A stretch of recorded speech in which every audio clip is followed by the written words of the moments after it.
Chapter 384. Ba Daojiang was also among the auxiliary soldiers. The scene in front of him shocked him as well. As a martial artist with decent martial arts skills, he used to be very conceited. In a one-on-one fight, there were very few people who could convince him. But now, after witnessing such accurate and miraculous marksmanship, he knew that those so-called martial arts experts, when faced with such an accurate gun that could easily take a person's life from several hundred feet away, most likely would not have the slightest bit of advantage and could only be slaughtered by others. No, I have such good stuff too. As long as I am willing to put in the effort to train, I will also become a sharpshooter like this. Ba Daojiang set a goal for himself in his heart. Not only him but many of the auxiliary soldiers also had the same idea. At this moment, they were more eager than ever to join the mercenary army.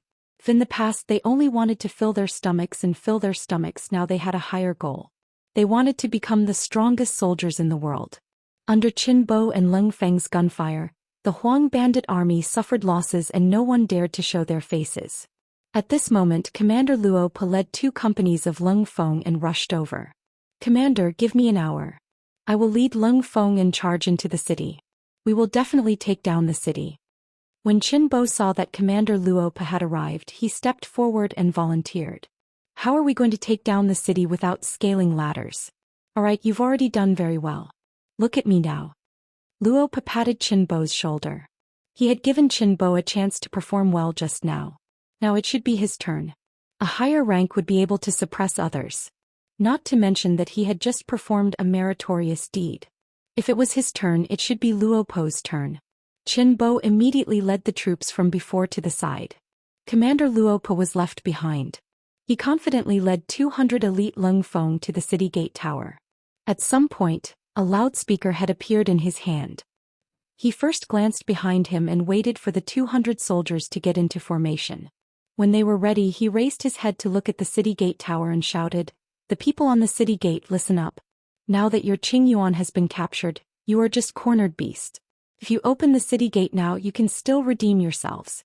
But if you wait until we reach the city gate, you will all die without a burial place. I'll give you 10 breaths of time to make your decision. Men, prepare the rocket launchers." The 200 cold vanguard soldiers had been waiting for this order for a long time. As soon as Luo Po's voice fell, 5 cold vanguard soldiers walked out from the ranks. Each of them carried a 40 rocket launcher on their shoulders. They raised the launchers and aimed them at the city tower. The rest of the cold vanguard soldiers held the 9.5 in their hands as they stared at the city gate tower. If anyone dared to show themselves, they would not hesitate to shoot. The 40 rocket launcher, commonly known as the 40 fire, had a diameter of 40 millimeters, a mass of 5.6 kilograms, a length of 910 millimeters, a diameter of 85 millimeters, a mass of 2.1 kilogram, and a firing distance of 300 m. Although the 40 fire had a high requirement for stability when firing from a kneeling or standing position, it was still a convenient and portable siege weapon. After all, it was very powerful. As long as they had control of the battlefield, they could fire at will. After the 540 fire cannons were adjusted, the first cannonball rose into the air and smashed into the city tower of Zhaoqing City. Boom! A huge flame suddenly lit up. Even though it was daytime, there was still a flash of flame. When it landed on the city wall, not only did it create a huge crater, the powerful explosion also caused people's ears to ring and their hearts to palpitate, causing them to tremble in fear. With just one shell, the Huang bandit soldiers on the city gate tower trembled. They did not dare to look down from the city gate tower. Naturally, they did not know what it was that brought about such power. However, their instincts told them that this thing was very powerful and would not be easy to deal with. On the other hand, the soldiers below the city, no matter if it was the 2,000 temporary soldiers, the 4,000 Ming army soldiers, or the thousands of Huang bandit soldiers that were just captured, they were all frightened by the formation in front of them. What kind of cannon was this? How could it have such power? Moreover, it looked so small and convenient. Could really be called a godly weapon in the army. With one shell, rocks flew everywhere, causing the city gate tower to become silent. Then a second and a third shot were fired. One of the shots hit the battlements of the city wall. Not only did it destroy a piece of the battlements, but it also sent rubble flying in all directions, injuring many of the Huang bandits who were hiding there. Still not surrendering? You only have 4 breaths of time. Luo Pa looked at the results of the 40-0 fire and his eyes were filled with confidence. He dropped his hand and another rocket launcher flew onto the city wall, causing a piece of the city wall to fly away. We surrender. Don't fight anymore. We surrender. With just 4 cannonballs, the morale of the Huang bandit army on the city wall was completely crushed. They did not dare to show their faces and could not fight back. They could only wait for their deaths. This battle was very cowardly. Rather than waiting for their deaths, it was better to surrender. That way they would be able to save their lives. As for whether young Master Huang would punish them after they lost Zhaoqing Manor, he should go find General Qing Yuan and not these normal soldiers. With the sudden appearance of the 40-0 fire, Zhaoqing Manor gave up. Even the city gate was not affected. By the time Yang Qindong, Guan Ying and General Ma Wei arrived, the city gate was already wide open. Leng Feng and the other soldiers had already entered to maintain order and capture the captives. Outside the city gate, there were only 4,000 Ming army soldiers, 100 auxiliary soldiers, and 400 temporary soldiers guarding the captives. When Ma Wei arrived and saw that none of his subordinates had entered the city, he couldn't help but ask angrily, "Why didn't you all enter the city? Why are you all guarding outside?" "General, they didn't let us in. They said that they wanted to organize the military resources in the city before letting us in." A Chiliarch ran in front of Ma Wei and said with an aggrieved expression, "That's right. I'm sure General Ma knows that His Majesty did not give the mercenaries any military funds. He allowed us to take what we want first when we occupy a piece of land. General Guan Ying knows about this." Yang Qindong saw this scene and said with a smile. On the side, when Guan Ying heard Yang Qindong mention his name, he could only say with a bitter expression, "Yes, His Majesty did allow this." Seeing that Guan Ying and Ma Wei were unhappy, Yang Qindong knew that this was caused by the imbalance in their hearts. He immediately said, "Forget it. Let the mercenaries pick first. As for the military merits, they can all go to you. That bandit leader Qing Yuan can also be given to you. At least how you write the battle report is up to you. Write it as beautifully as possible. Even if all the military merits are given to you, I don't care. What do you think?" Yang Qindong made a concession. Only then did Guan Ying and Ma Wei's faces show some joy. If there were no military merits and no loot, then there really was no point in coming. Fortunately, they could still get some benefits. They didn't have to spend much effort or risk their lives. This was a pretty good result. After thinking this through, the two of them cupped their fists and bowed to Yang Qindong to express their gratitude. Yang Qindong made a concession and had Guan Ying draft the battle report for him to look over. Most of it recorded how brave and good the Ming army was in battle. Regarding this, the imperial envoy did not have any objections. Guan Ying and Ma Wei sent the battle report to Jingdo with the fastest speed of 800 li. A few days later, there were fast horses entering the city from Jingdo. Along the way, they shouted the Guangdong victory report and headed straight for the royal palace. When the common people passing by saw this scene, not a single one of them was not excited and encouraged. They sighed in their hearts that Yingzong was indeed the legitimate emperor. He had won battle after battle. It looked like the chaos in the south would be resolved soon. In the royal palace, Zhu Xian saw the battle report. Seeing that they had used less than half a day to take back Zhaoqing Manor and had killed and captured nearly 10,000 enemies, he was immediately overjoyed.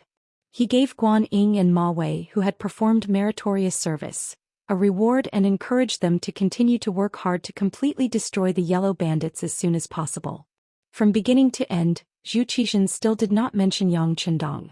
It was as if this person did not even exist. It was as if the victory at the front had nothing to do with this Duke of Loyalty and the imperial envoy. In reality, everyone had a balance in their hearts.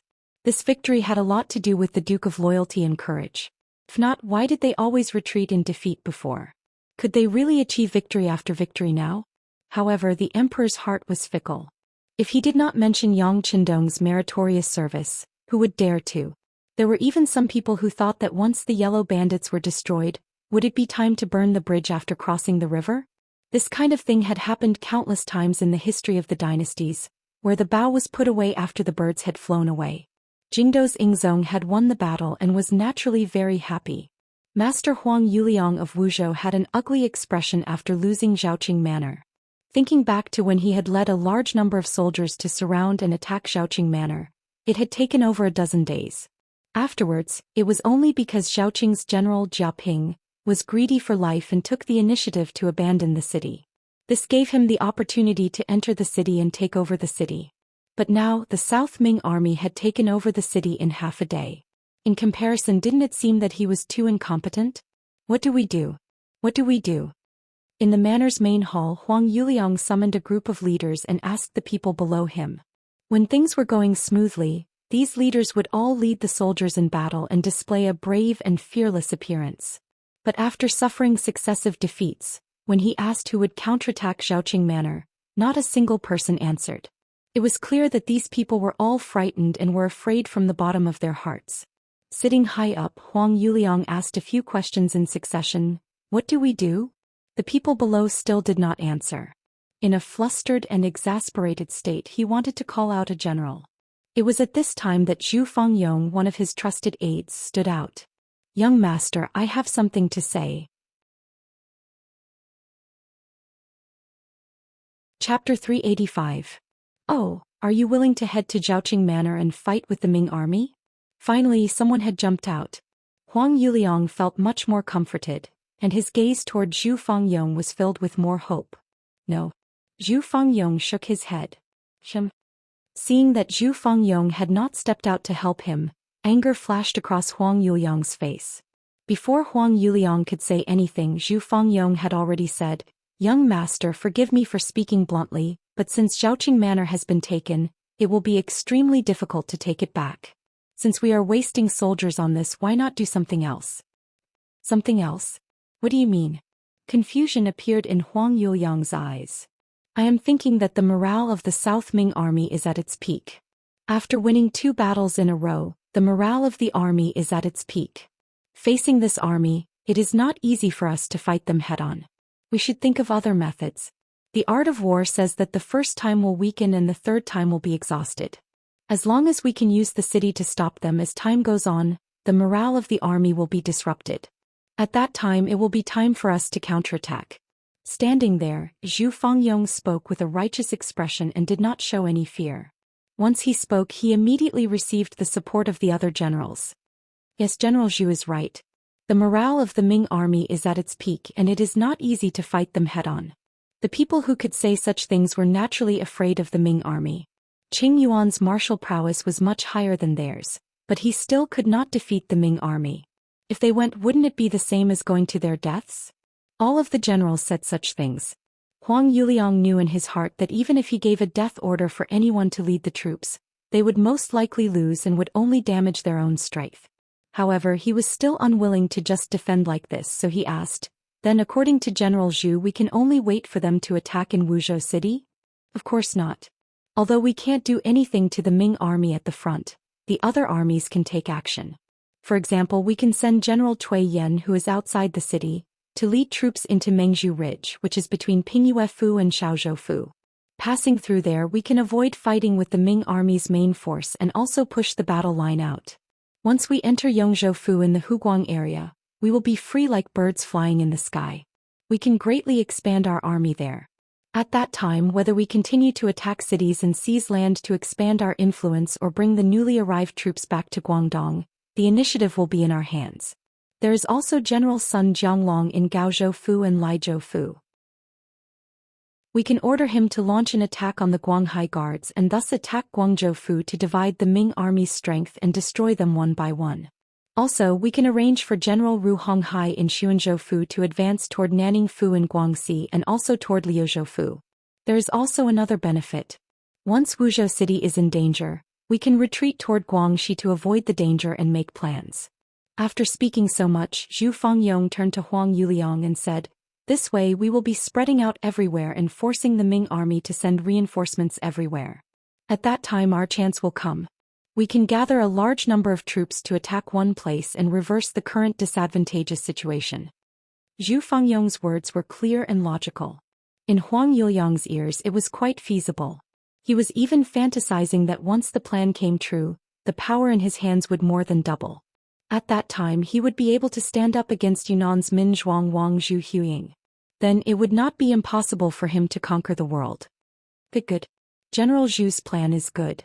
Immediately write letters to the heavenly kings. I want to spread out everywhere on the battlefield. I want the Ming army to be tired of dealing with them. I want the world to know my power. Huang Yuliang laughed in praise. It was as if he had already become the master of the world. Congratulations, young master. The other generals in the hall also flattered him, causing waves of laughter to erupt. Fast horses left the Wuzhou house and headed in all directions. Before long, Guangdong, Guangxi and even Huguang would become chaotic. At that time, the Ming Empire would not have the energy to send a large army to deal with the Wuzhou house. Zhaoqing house. A new round of evaluation and selection was going on. Of the 5,000 soldiers that Qing Yuan had brought with him, 4,500 remained unscathed in this battle. They had all become captives. Among these people there was no lack of strong and healthy people. In this aspect one had to say that Qing Yuan cared about his subordinates. As for their food and drink he did not take away much. Now these people had all become good soldiers. First there was registration. Then there was an investigation. There was also the process of exposing each other. Among the 2,000 people who had become temporary soldiers, some were familiar with these brothers. With their help the evaluation went even smoother. In the end 1,000 of the 4,500 people were chosen to become temporary soldiers. The other 3,500 people were given to Guan Ying and Ma Wei as usual. Yang Qindong did not lack useless soldiers. These people would eat a lot every day. It was better to leave the headache to others. Choose and see if there are any who are willing to become soldiers. If there are, investigate their backgrounds. Guan Ying discussed with Ma Wei. With the 2,000 temporary soldiers that Yang Qindong had taken in as an example, the two of them could see the importance of captives. If there were two things that they could not ignore in the Battle of Zhaoqing, it would be the appearance of the 4-0 fires and the performance of the temporary soldiers. Mercenaries were very powerful in all aspects. Guan Ying and Ma Wei already had enough knowledge of this. However, the 2,000 temporary soldiers had only been in the military camp for a few days and had only gone through a few days of training. They could not understand how they could display such strong killing intent on the battlefield. Why was it that even though they had both joined the army once they joined the mercenary group, they would change so drastically? They couldn't figure out the logic behind it, but they could at least imitate it. They just had to learn from it. As for the two generals starting to recruit soldiers from the captives, Yang Qindong only smiled when he heard the report from his subordinates. Pass down the order. Organize the new temporary auxiliary soldiers and teach them culture using the method of the old leading the new. At the same time, tell them that culture is also very important. Whether they can become a member of the mercenary army in the future, this assessment cannot be ignored. If there is any obvious improvement, consider adding 3 pieces of fatty meat to their meal. Yang Qindong was very observant. This might have something to do with the fact that he was the most outstanding member of the Cold Vanguard Special Forces in his previous life. When carrying out special missions, being more attentive and observant could save one's life during crucial moments. It was precisely because of his meticulous observation that he noticed that whenever it was time to eat, the temporary auxiliary soldiers who rarely ate their fill would stare at the fatty meat on the plate without blinking. Some of them would even drool without any form of restraint.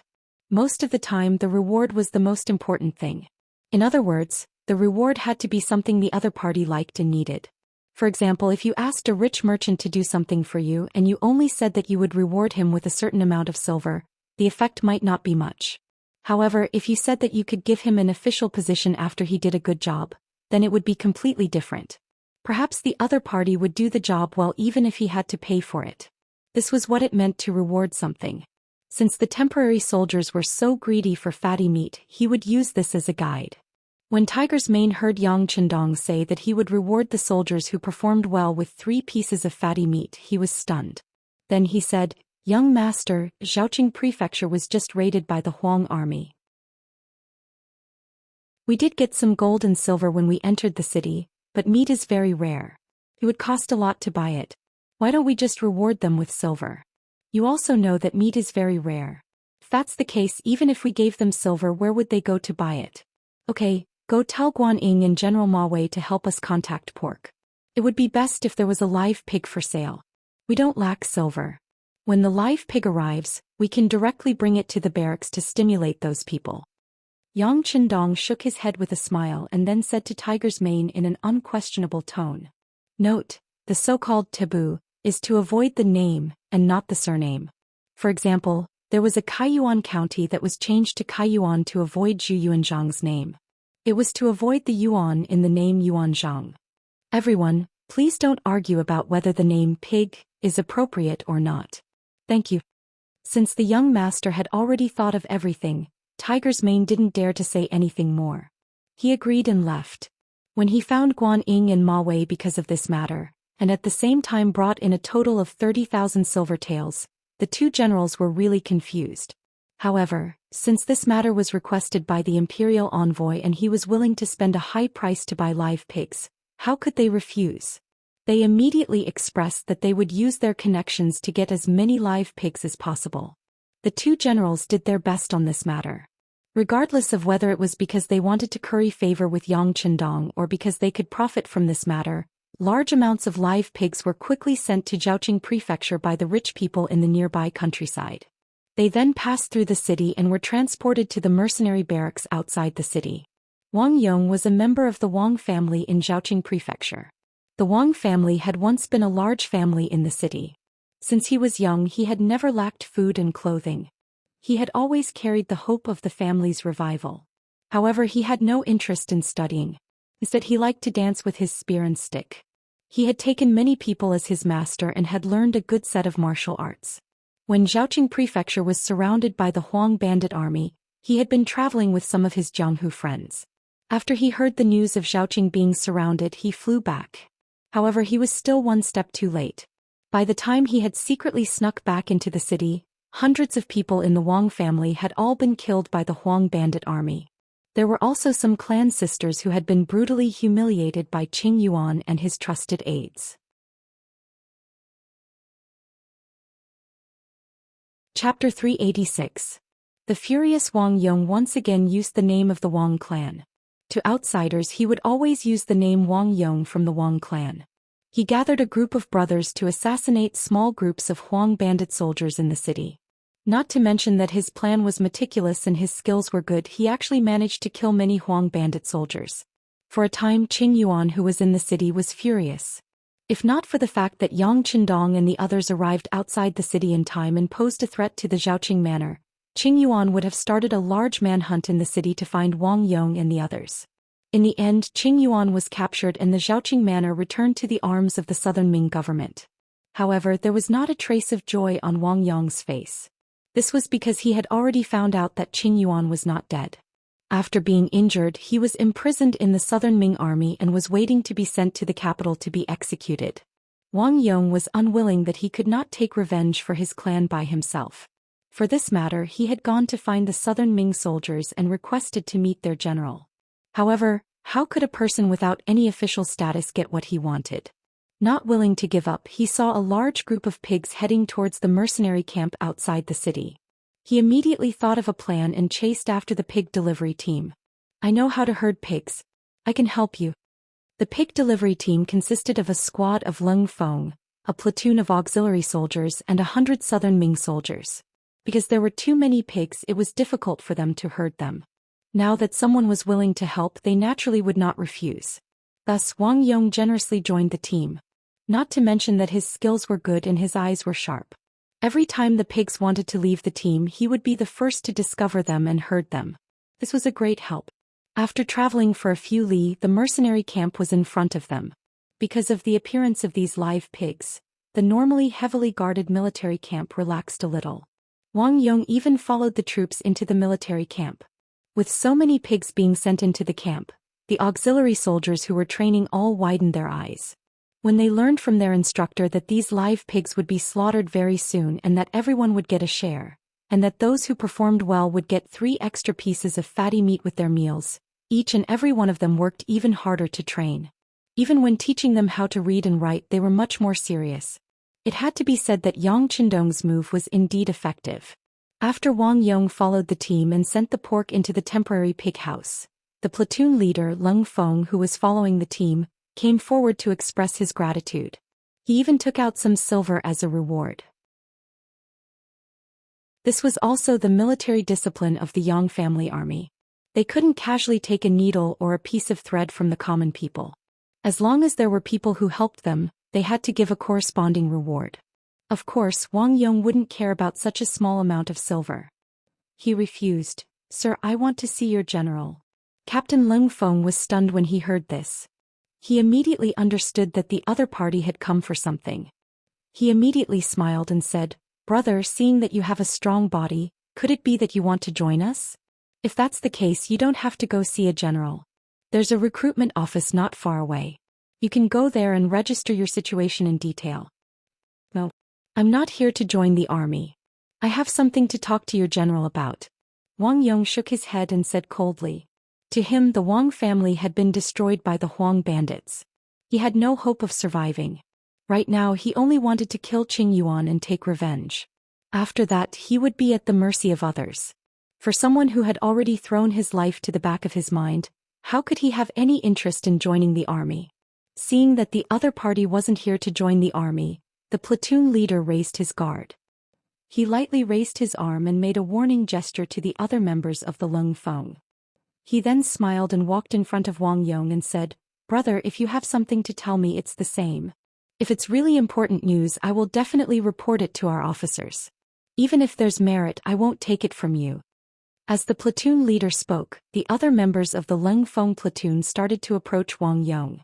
Among them was Ping Yu, who had been allowed to join the Leng Feng platoon as an auxiliary soldier by Yang Chendong. Ping Yu hadn't been in the Leng Feng platoon for long, but his enthusiasm for learning was very high. He quickly learned some of the hand signals used by members of the Leng Feng platoon and was very familiar with the platoon leader's hand signals. While they were talking, he had already reached Wang Yong's side. After all, he was a martial artist. When someone suddenly approached him, Wang Yong quickly sensed it. Out of instinct, he suddenly charged at the platoon leader and struck out with his elbow. Those who could enter the Leng Feng platoon and become a platoon leader were all elites in the army. Even if their martial arts were average, they weren't easy to injure. Seeing that Wang Yong's attack was incomparably powerful, the platoon leader quickly retreated and dodged the attack. After forcing the platoon leader back with just one attack, Wang Yong quickly turned around and kicked him. Obviously, the attack just now was just a feint. His real target was the people behind him. He wanted to kill his way out before he was surrounded. Wang Yong charged in the direction of Ping Yu.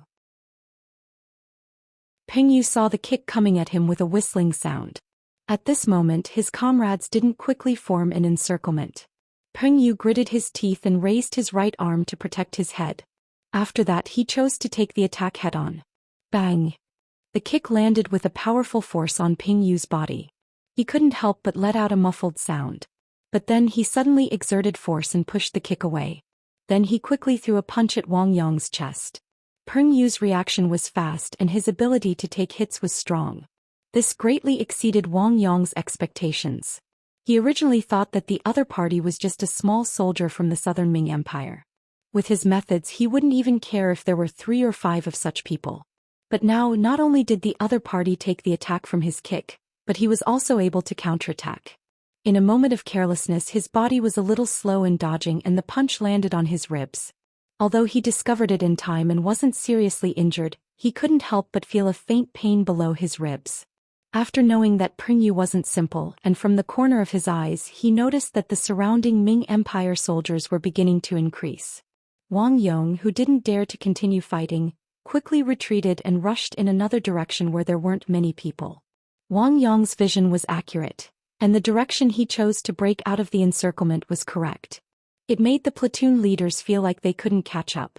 If they let him escape from their hands like this, they didn't know how they would be laughed at by their comrades.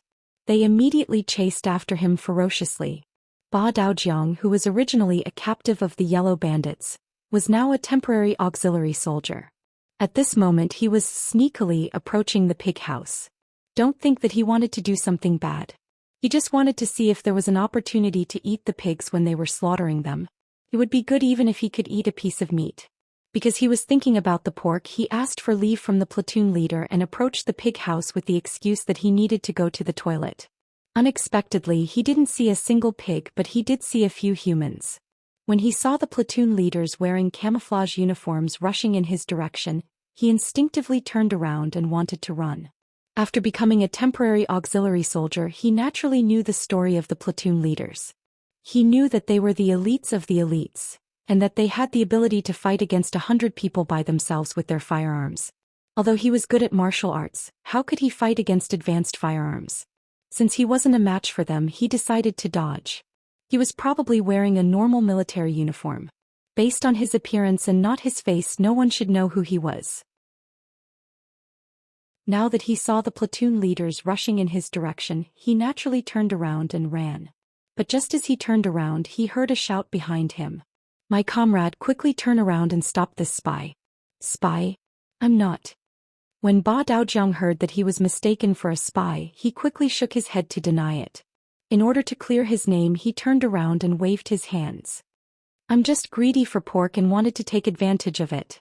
I don't have any other intentions. Don't accuse me of anything." Before Wang Yong could finish his sentence, a punch came flying toward his face. Ba Daojiang was standing right in Wang Yong's way. In order to escape, Ba Daojiang had no choice but to take action to clear the obstacle. Who was Ba Daojiang?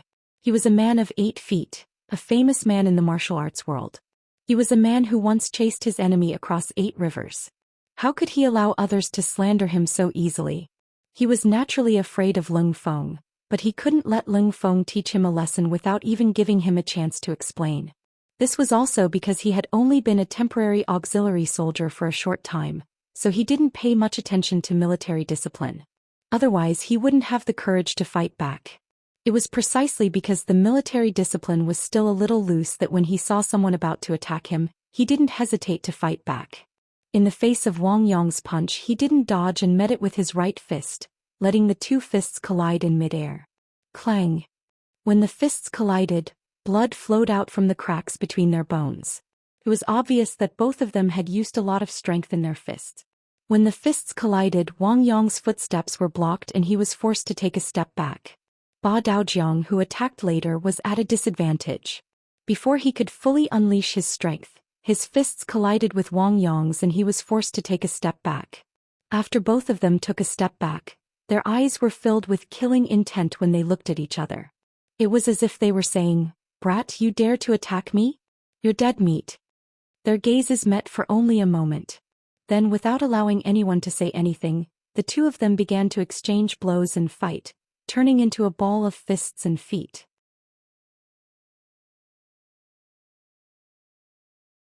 Chapter 387.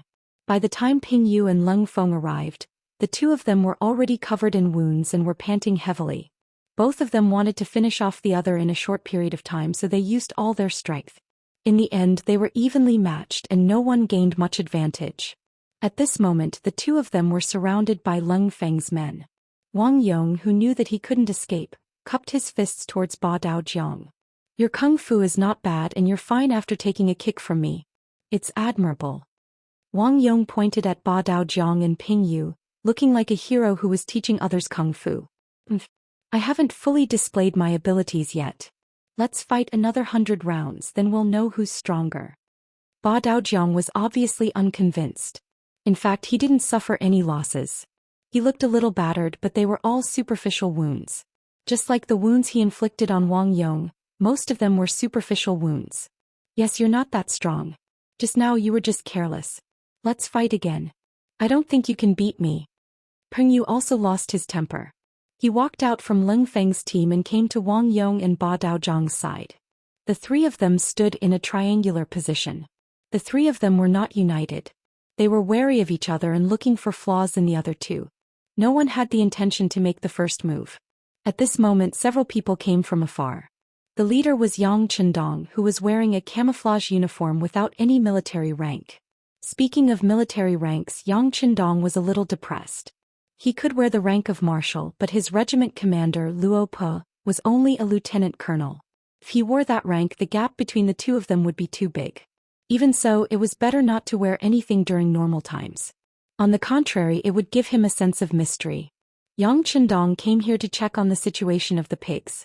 Coincidentally, he received a warning.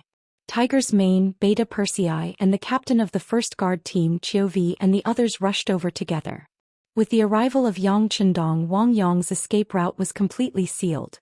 Seeing that more and more people were arriving, he instead calmed down. Since he couldn't escape, then he wouldn't escape. It was just a pity that he couldn't personally avenge the Wang clan. Come on, do you want to come at me together or one by one? Grandpa will keep you company. Since he couldn't escape, Wang Yong simply let go of his worries and assumed a posture of wanting to have a good fight. 6. Seeing that Yang Chendong had arrived, class monitor Leng Feng was nervous and wanted to say something. Yang Chendong waved his hand first, then looked at everything in front of him with a smile and said, "What? Aren't you afraid of death?" Dai. Who wasn't afraid. But as a real man, there are things that he should do and things that he shouldn't do. He can't back down from what he should do, and he can't shirk the responsibilities that he should bear. At most, he'll be a good man again after 18 years. Wang Yong didn't know Yang Chendong's identity, so naturally he didn't have any scruples when he spoke. Peng Yu, who was standing beside him, knew everything. When he saw that Wang Yong dared to talk back to the sixth young master, he said angrily, "Kid, be more polite when you speak. Don't cause trouble and end up losing your life here." When Peng Yu said this, he more or less warned Wang Yong. From this point, it could be seen that he personally admired Wang Yong.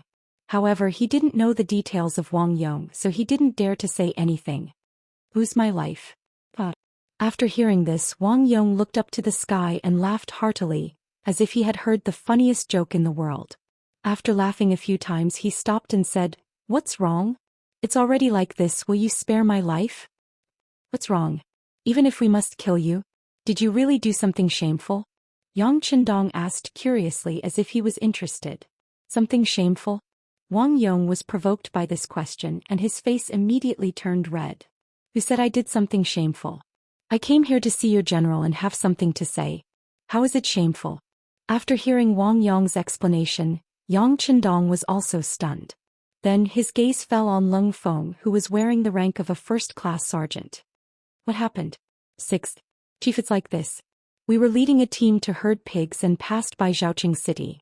This person followed us and said that he knew how to herd pigs and was willing to help us. Considering that we didn't have enough manpower, we agreed. At first, I thought that since he helped us, we should give him some money. However, he didn't want it and said that he wanted to see the general. When I asked him what happened, he wanted to run away. Then I wanted to capture him and interrogate him. Then we started fighting." After Leng Feng finished speaking, he lowered his head as if he had done something wrong. "Yes, you didn't do anything wrong after that. However, it was wrong to allow an outsider into the military camp without permission. How about this, when you go back, find your platoon leader to write a reflection. Tonight you will reflect on it at the company meeting. In addition, your pay will be penalized for a month. Do you have any objections?" Yang Chendong said seriously. "No objections, Chief." When Leng Feng heard such a punishment, he didn't dare to have any objections. He straightened his back and said, "Good." He nodded at Leng Feng, then his gaze fell on Wang Yong. "If all of this is true, why did you suddenly attack these soldiers? Do you know that this can easily cause misunderstandings? Even if we kill you here, it will be your fault." Yang Chendong's tone carried an unquestionable aura. For some reason, after hearing this, Wang Yong felt that he was in the wrong. Who knows what they will do after capturing me? Will they really kill me? Speaking of which, didn't the Ming army do many similar things in the past? Wang Yong complained and couldn't even be considered an explanation. However, when Yang Chendong heard this, he couldn't defend himself. He knew that the people he brought were the new soldiers of the Yang family. However, in the eyes of outsiders, weren't they the South Ming army? It was no wonder that they had such prejudices against him. If it was him, he wouldn't have allowed himself to be captured. Thinking of this, he really couldn't blame Wang Yong. However, no matter what, Wang Yong had barged into the military camp and attacked the Leng Feng soldiers. If he wasn't punished, he wouldn't be able to answer to the other Leng Feng soldiers. Yang Chendong's face darkened and he said angrily, "No matter what, you barged into the military camp. Since you've trespassed into the military camp, it's impossible not to punish you. How about this, I'll give you a chance. The three of you will fight each other. If you can survive until the end, I'll fulfill your request and bring you to see the general here. How about that?" The three people Yang Chendong was referring to were Wang Yong, Ba Daojiang and Peng Yu. Wang Yong originally thought that the other party had the advantage in numbers, and he had made a mistake in the first place. This time he would definitely die. He didn't expect the situation to turn around. Immediately he asked Yang Chendong with joy, "Is what you said just now true?" "It's true. No one here is more trustworthy than me," Yang Chendong promised Wang Yong. Then his gaze landed on Ping Yu and Ba Daojiang. "The two of you have to perform well. Whoever can survive until the end will be promoted. Ping Yu, you can be promoted to the vice squad leader of the Lungfeng soldiers. What's your name?" Replying to the chief, "My name is Ba Daojiang. I'm a temporary auxiliary soldier." Ba Daojiang replied. He had seen Yang Chendong before and knew that the entire army had to listen to this person's orders. When the platoon leader who was in charge of his temporary auxiliary soldiers saw this person, he didn't even have the chance to get close to him. It seemed like this person's status wasn't low. When he spoke, there was a hint of respect in his tone. "Looking at your clothes, I can tell that you're a temporary auxiliary soldier. Just now they said that you were passing by because you wanted to get some pig offal. All right, as long as you can survive until the end, I'll allow you to eat to your heart's content tonight. You can even eat half a pig. At the same time, I'll promote you to a real auxiliary soldier. How about that?" When Yang Chendong heard Lung Feng mention the reason why Ba Daojiang was here, he wanted to laugh. It seemed like his decision to get some pork was the right one. When he heard that he could eat to his heart's content, Ba Daojiang's eyes shone with excitement. "Chief, I'm afraid that half a pig won't be enough for me." "It doesn't matter. If you can eat, I'll give you the whole pig." Yang Chendong smiled. He was surprised by Ba Daojiang's appetite. However, since he had already said it, there was no way he would go back on his words. "All right, I'll definitely perform well." Seeing that Yang Chendong agreed so readily, Ba Daojiang turned to look at Wang Yong and Ping Yu with a serious expression. It was obvious that he was serious about this. The three of them had their own targets. Naturally, it was time for them to get serious. The three of them stood in a triangular formation. First, they cupped their fists and reported their names. Ping Yu, Ba Daojiang, Wang family's Wang Yong. According to the rules of Jianghu, after the three of them reported their names, they began to attack fiercely and crazily. Wang Yong was good at kicking straight kicks, side kicks and leaping kicks. He could only see the shadows of his kicks everywhere, which was really a bit like the Foshan shadowless kick. Ba Daojiang Yiquan was good at straight punches, hook punches, swing punches and punches to the flesh. Every punch carried the sound of the wind and the momentum was oppressive. Ping Yu was flexible and good at elbow skills. His body was like a loach that constantly swam around the two people. Whenever the punches and kicks were about to hit him, his figure often flashed and changed his position. Occasionally, his elbow counterattack was also oppressive. Once they were hit, they often cried out in pain. "Is this the so-called kung fu?" Yang Chendong looked at the exciting scene of the three of them fighting with his hands behind his back. He could not help but ask Beta Persei, who was beside him. "Young master, this is kung fu. I can see that the three of them have learned it seriously. They have a good foundation." Beta Persei stared at the scene without blinking. He did not want to miss a single scene.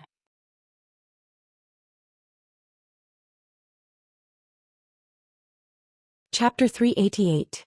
Beta Persei's strength lay in his height and strong body, as well as his ability to withstand blows. Often when someone gave him 3 punches, the power of his one punch would be greater.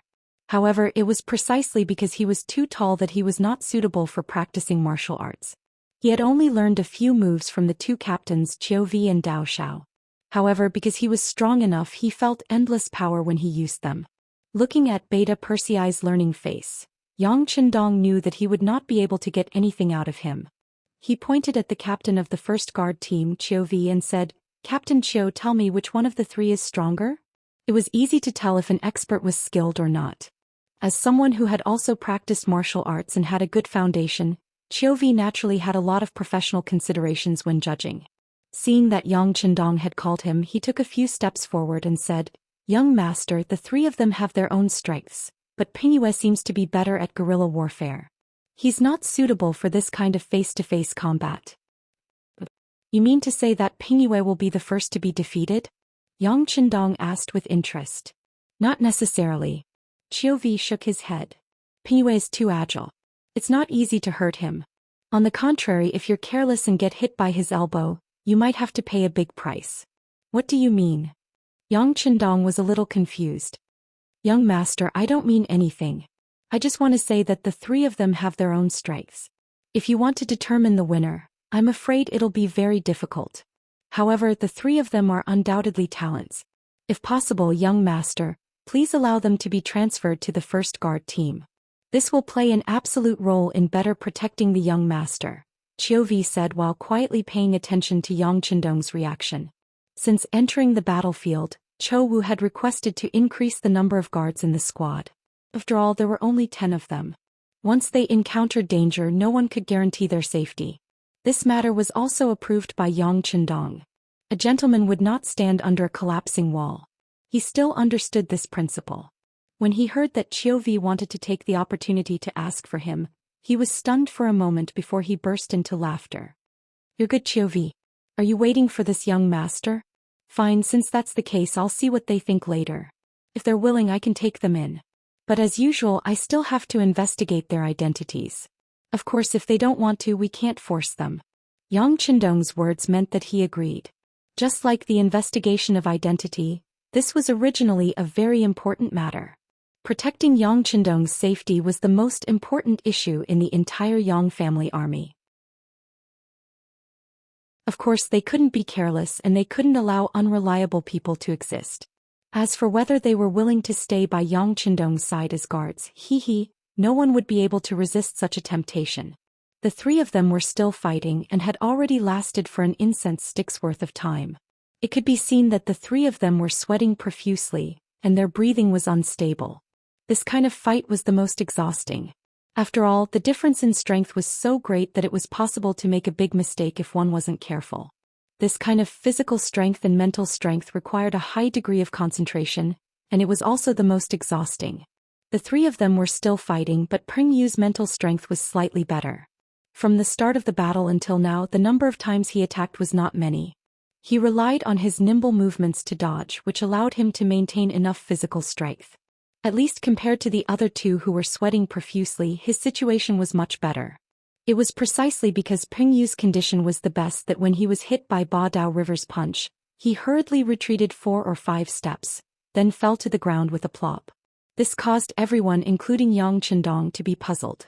After being hit to the ground, Peng Yu's mental strength seemed to have completely dissipated at this moment. I lost. How is that possible? He was in good condition just now. Qiuvi was the first to voice his doubts. What's going on? He clearly could have dodged that punch. Beta Persei also voiced his opinion. Tiger's Mane, who was standing at the side, didn't say anything. He only glanced at the sixth young master from the corner of his eyes and saw that Yang Chendong's expression remained the same, and even had a smile on his face. He was even more certain that something had happened, and immediately remained silent with a smile in his eyes. Peng Yu left the field first, and the next two people to fight was Ba Dao River and Wang Yong. However, Ba Dao River, who had sent Peng Yu flying with a punch, was obviously not in his best condition. As the user of that punch, Ba Dao River was the clearest about the power of that punch. That punch wasn't something that he had been preparing for a long time. It was just a casual punch, and it was just to prevent Peng Yu from getting close to him. Regardless of whether he could hit him, even if he could, it would at most cause a slight injury to his opponent. It was impossible to cause such serious consequences. If it was really possible, Peng Yu would have been kicked out of the ring long ago and wouldn't have lasted for so long. However, it still caused such a consequence.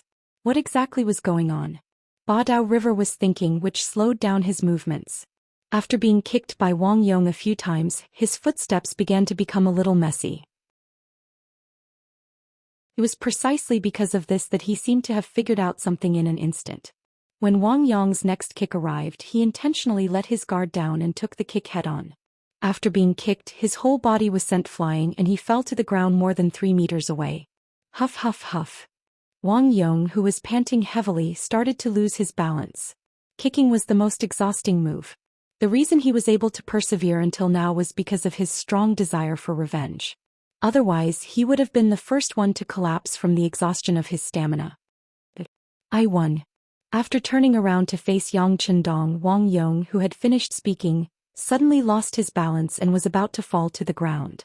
Fortunately, Qiuvi, who was standing at the side, reacted quickly and rushed forward to support the falling figure. You all did well. How about this? Arrange for them to rest, take a bath, get some food, change their clothes and come see me again. Yang Chendong nodded lightly and after making the arrangements he turned around and left. Ping Yu, Ba Daojiang and Wang Yong were carried away by the Leng Feng soldiers. First they had a comfortable hot bath. Next they had enough meat. After that they were given new clothes to change into. Ba Daojiang was very satisfied with all these arrangements. That chief is a man of his word. Even though I lost he still prepared so much meat for me. How satisfying, he said with satisfaction as he tore the pig trotter in his hand. Peng Yu also wolfed down the food. After becoming a Leng Feng soldier, the standard of food was naturally better than normal auxiliary soldiers and temporary auxiliary soldiers. However, after that fight he had exhausted a lot of his stamina, and now was the time to replenish his nutrients. On the other hand, Wang Yong did not speak while eating. He seemed to be thinking about whether he would be able to meet the general here and whether he could avenge his family. After the meal, Qiu Vi appeared. He looked at the three of them and said, "Let's go. The chief wants to see you." In the largest tent in the Yang family army, Yang Chendong had just finished his dinner when Qiu Vi walked in with the three of them. As soon as they entered the tent, Peng Yu knelt on the ground. "Greetings, sixth young master. I am Peng Yu." Yang Chendong smiled and nodded. "Greetings, sixth young master." Ba Daojiang hesitated for a moment before kneeling on the ground as well. With his personality, there were not many people who could make him kneel on both knees. However, just now the other party had fulfilled his promise. He had eaten more than half a pig's head and 2 more pig trotters. Based on the other party's promise, it was not wrong for him to kneel on the ground once. After the two of them knelt, only Wang Yong was left. He raised his head and looked at Yang Chendong. "Sixth young master, right? Since I won the competition, can I meet the general here? How dare you? Why aren't you kneeling when you see the sixth young master?" Tiger's Mane and Beta Persei saw that Wang Yong did not kneel and even dared to question the young master. They were not going to be polite and immediately shouted at him. Qiu Vi and Dao Shao, the captain of the second guard squad, were even more direct. They came to Wang Yong's left and right side. It looked like they were going to force him to kneel. "I knew you guys wouldn't keep your word." Seeing that more people were about to surround him, Wang Yong coldly snorted. Then he spun his body and kicked Chou Wu and Dao Shao with his 2 legs in a spinning manner. "Kid, come down." Facing this kick, the 2 guard captains were not anxious at all. They stretched out their arms at the same time and caught him firmly. Wang Yong was caught off guard and fell to the ground with a thud. This was the first time in all these years that his legs had been restrained by someone in a single move. Perhaps it was because he was careless, or perhaps it was because he had not fully recovered from the previous battle. However, it was more proof of Qiu Vi and Dao Zhao's strength. If it were anyone else, they would not have been able to do this even if they tried their best. With a plop, he fell to the ground. His new clothes were also dirty. Even his face was covered in dust. However, this did not make Wang Yong yield. He raised his head and asked Yang Chendong in a questioning tone. "You didn't keep your word. How did the young master not keep his word?" Yang Chendong had a calm smile on his face. He waved his hand casually and Qiu Vi and Dao Shao released their hands, allowing Wang Yong to regain his freedom. After regaining his freedom, Wang Yong stood up and said angrily, "You said that if I won, you would bring me to see the general here." "That's right, I already let you see him." Yang Chendong interrupted him with a smile. "To him? Where?" Wang Yong looked around suspiciously but did not find anyone who looked like a general.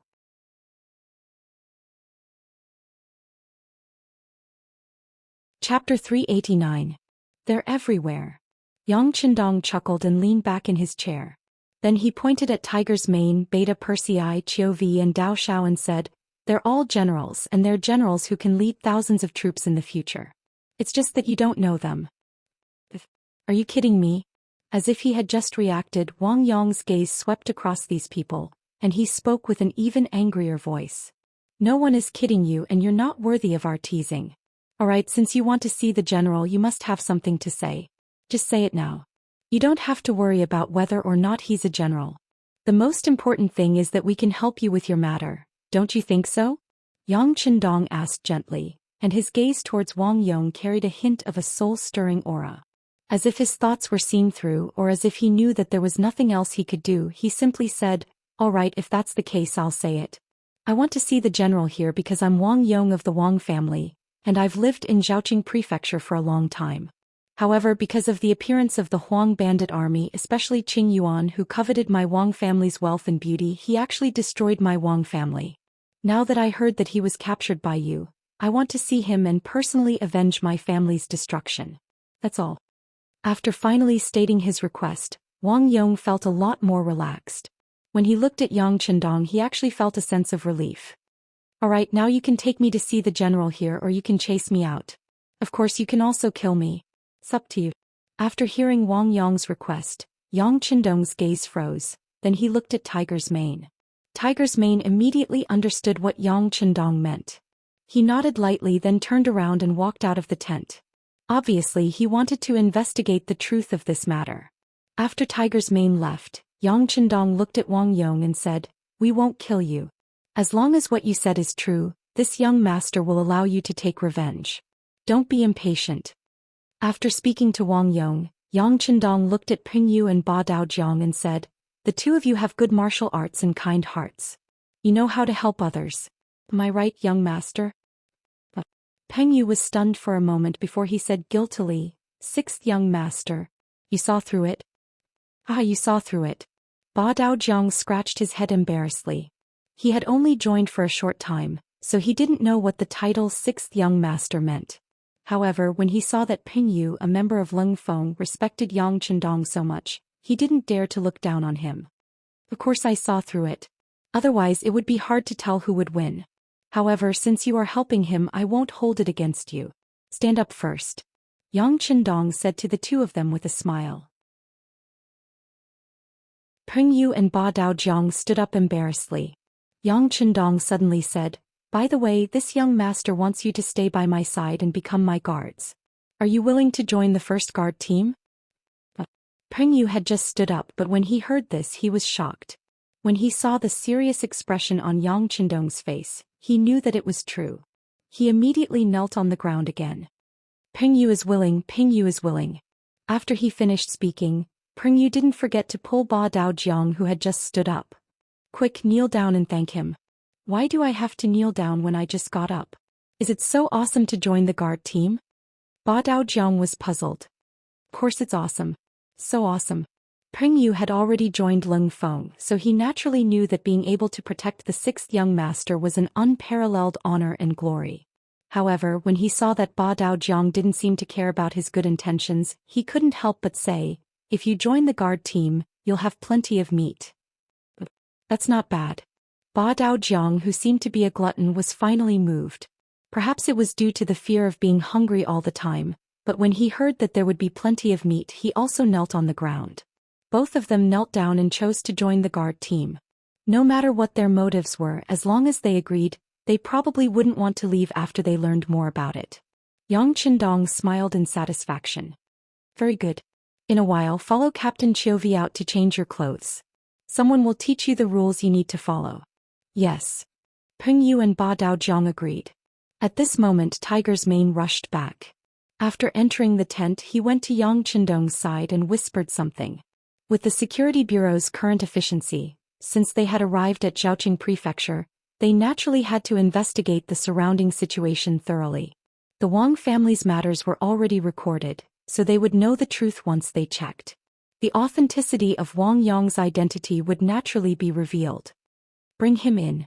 After listening to Tiger's Mane's report, Yang Chendong knew that Wang Yong's name was indeed there, but he wasn't the person in front of him. The Security Bureau found someone from Zhaoqing Prefecture who knew Wang Yong, so he nodded and agreed to bring him in. Tiger's Mane agreed and clapped his hands twice. Immediately, the tent door opened from the outside and an old man in coarse clothes walked in. Once he entered the tent, he knelt on the ground. "Your humble servant Lu San greets the masters." The old man obviously hadn't seen much of the world, so he trembled the moment he entered the tent. As soon as he entered the tent, Wang Yong's eyes widened. "Old Lu, why are you here?" "Ah." Hearing this familiar voice, Lu San raised his head and was startled when he saw Wang Yong. He then said, "Young Master Wang, why are you here?" Wasn't the entire Wang family killed by the yellow bandits? I wasn't at home at the time, so I avoided disaster. Wang Yong said with tears streaming down his face. Lu San was someone from the same street as them, so he was a neighbor who had watched him grow up. Of course they knew each other. With Lu San as a witness, Wang Yong's identity couldn't be faked. Yang Qindong nodded at Tiger's mane and Lu San was brought out. The tent quickly became quiet again. Let's go and find Qing Yuan. Yang Qindong got up and left. Beta Persei and the others followed him out of the tent. When they walked to Wang Yong, who was still standing there, the captain of the first guard team, Chiovi, reached out and pulled him. Let's go and avenge you. Ah. Wang Yong was still in a confused state when he was pulled out of the tent. In Wang Yong's eyes, Yang Qindong was so young, even younger than himself. How could such a person be a general? Even if he relied on his family to get an official position, he probably wouldn't have any real position. In his impression, the officials of the Great Ming Dynasty were mostly old men, and the worst were middle-aged men. Could this young man do it? Wang Yong was still thinking about whether or not he could. In the military camp, Battalion Commander Chen Bo had already gathered a company of cold vanguard soldiers and followed Yang Qindong out of the military camp. Wang Yong vaguely heard someone say something. Commander Luo, the military camp should be loose on the outside and tight on the inside. If anything happens, act accordingly. Yang Qindong wanted to capture Qing Yuan and hand him over to Wang Yong to execute him on the spot. The idea was good, but the method was indeed against the rules. Since the person had already been handed over, the battle report to be sent to the capital should have already been written. If that was the case, then no matter what he did now, it would be considered a private action and a form of provocation. In the face of provocation, no matter what Guan Ying and Ma Wei did in response, it wouldn't be considered excessive. Yang Qindong was very clear on this point. It was because he was clear that he needed to make certain preparations. Although he didn't think that the other party would fall out with him because of this matter, it was better to be prepared. The mighty group of more than 100 people walked out of the military camp. Soon after, the mercenary camp closed. As for what would happen inside, outsiders probably wouldn't know. Riding tall horses, Yang Qindong and his group arrived at Zhaoqing City. Because the sky was already dark, the city gates were tightly shut. Only a few southern Ming soldiers holding torches could be seen. When they saw a group of people approaching from a distance, the soldiers guarding the city became nervous. While they were still far away, they had already drawn their bows and were ready to shoot at any moment. It wasn't until the group got closer and the uniforms of the mercenaries appeared in front of them that the soldiers guarding the city finally relaxed. However, they still didn't open the city gates. Instead, they asked in a loud voice, "May I ask what the mercenary brothers are doing here? Please open the city gates. The Imperial Envoy has important matters to attend to." Battalion Commander Chen Bo, who was in charge of calling the city gates, said as he raised the King's command banner in his hand that represented the Imperial Envoy. This was the Imperial Envoy token that the Minister of War Kuang Yi had given to Yang Qindong on behalf of Yingzhong. The Imperial Envoy represented the Emperor on an inspection tour. When they were outside, they naturally had a powerful side. This King's command banner was a symbol. When the King's command banner appeared, the Baihu guarding the city saw it and quickly bowed respectfully.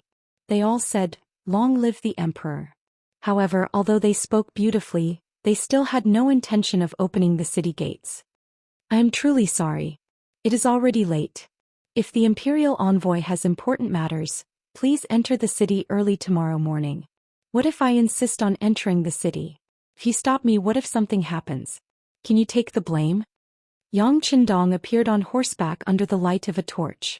When his dignified gaze swept over the city gate tower, the southern Ming Baihu felt a chill from head to toe. He couldn't help but tremble all over.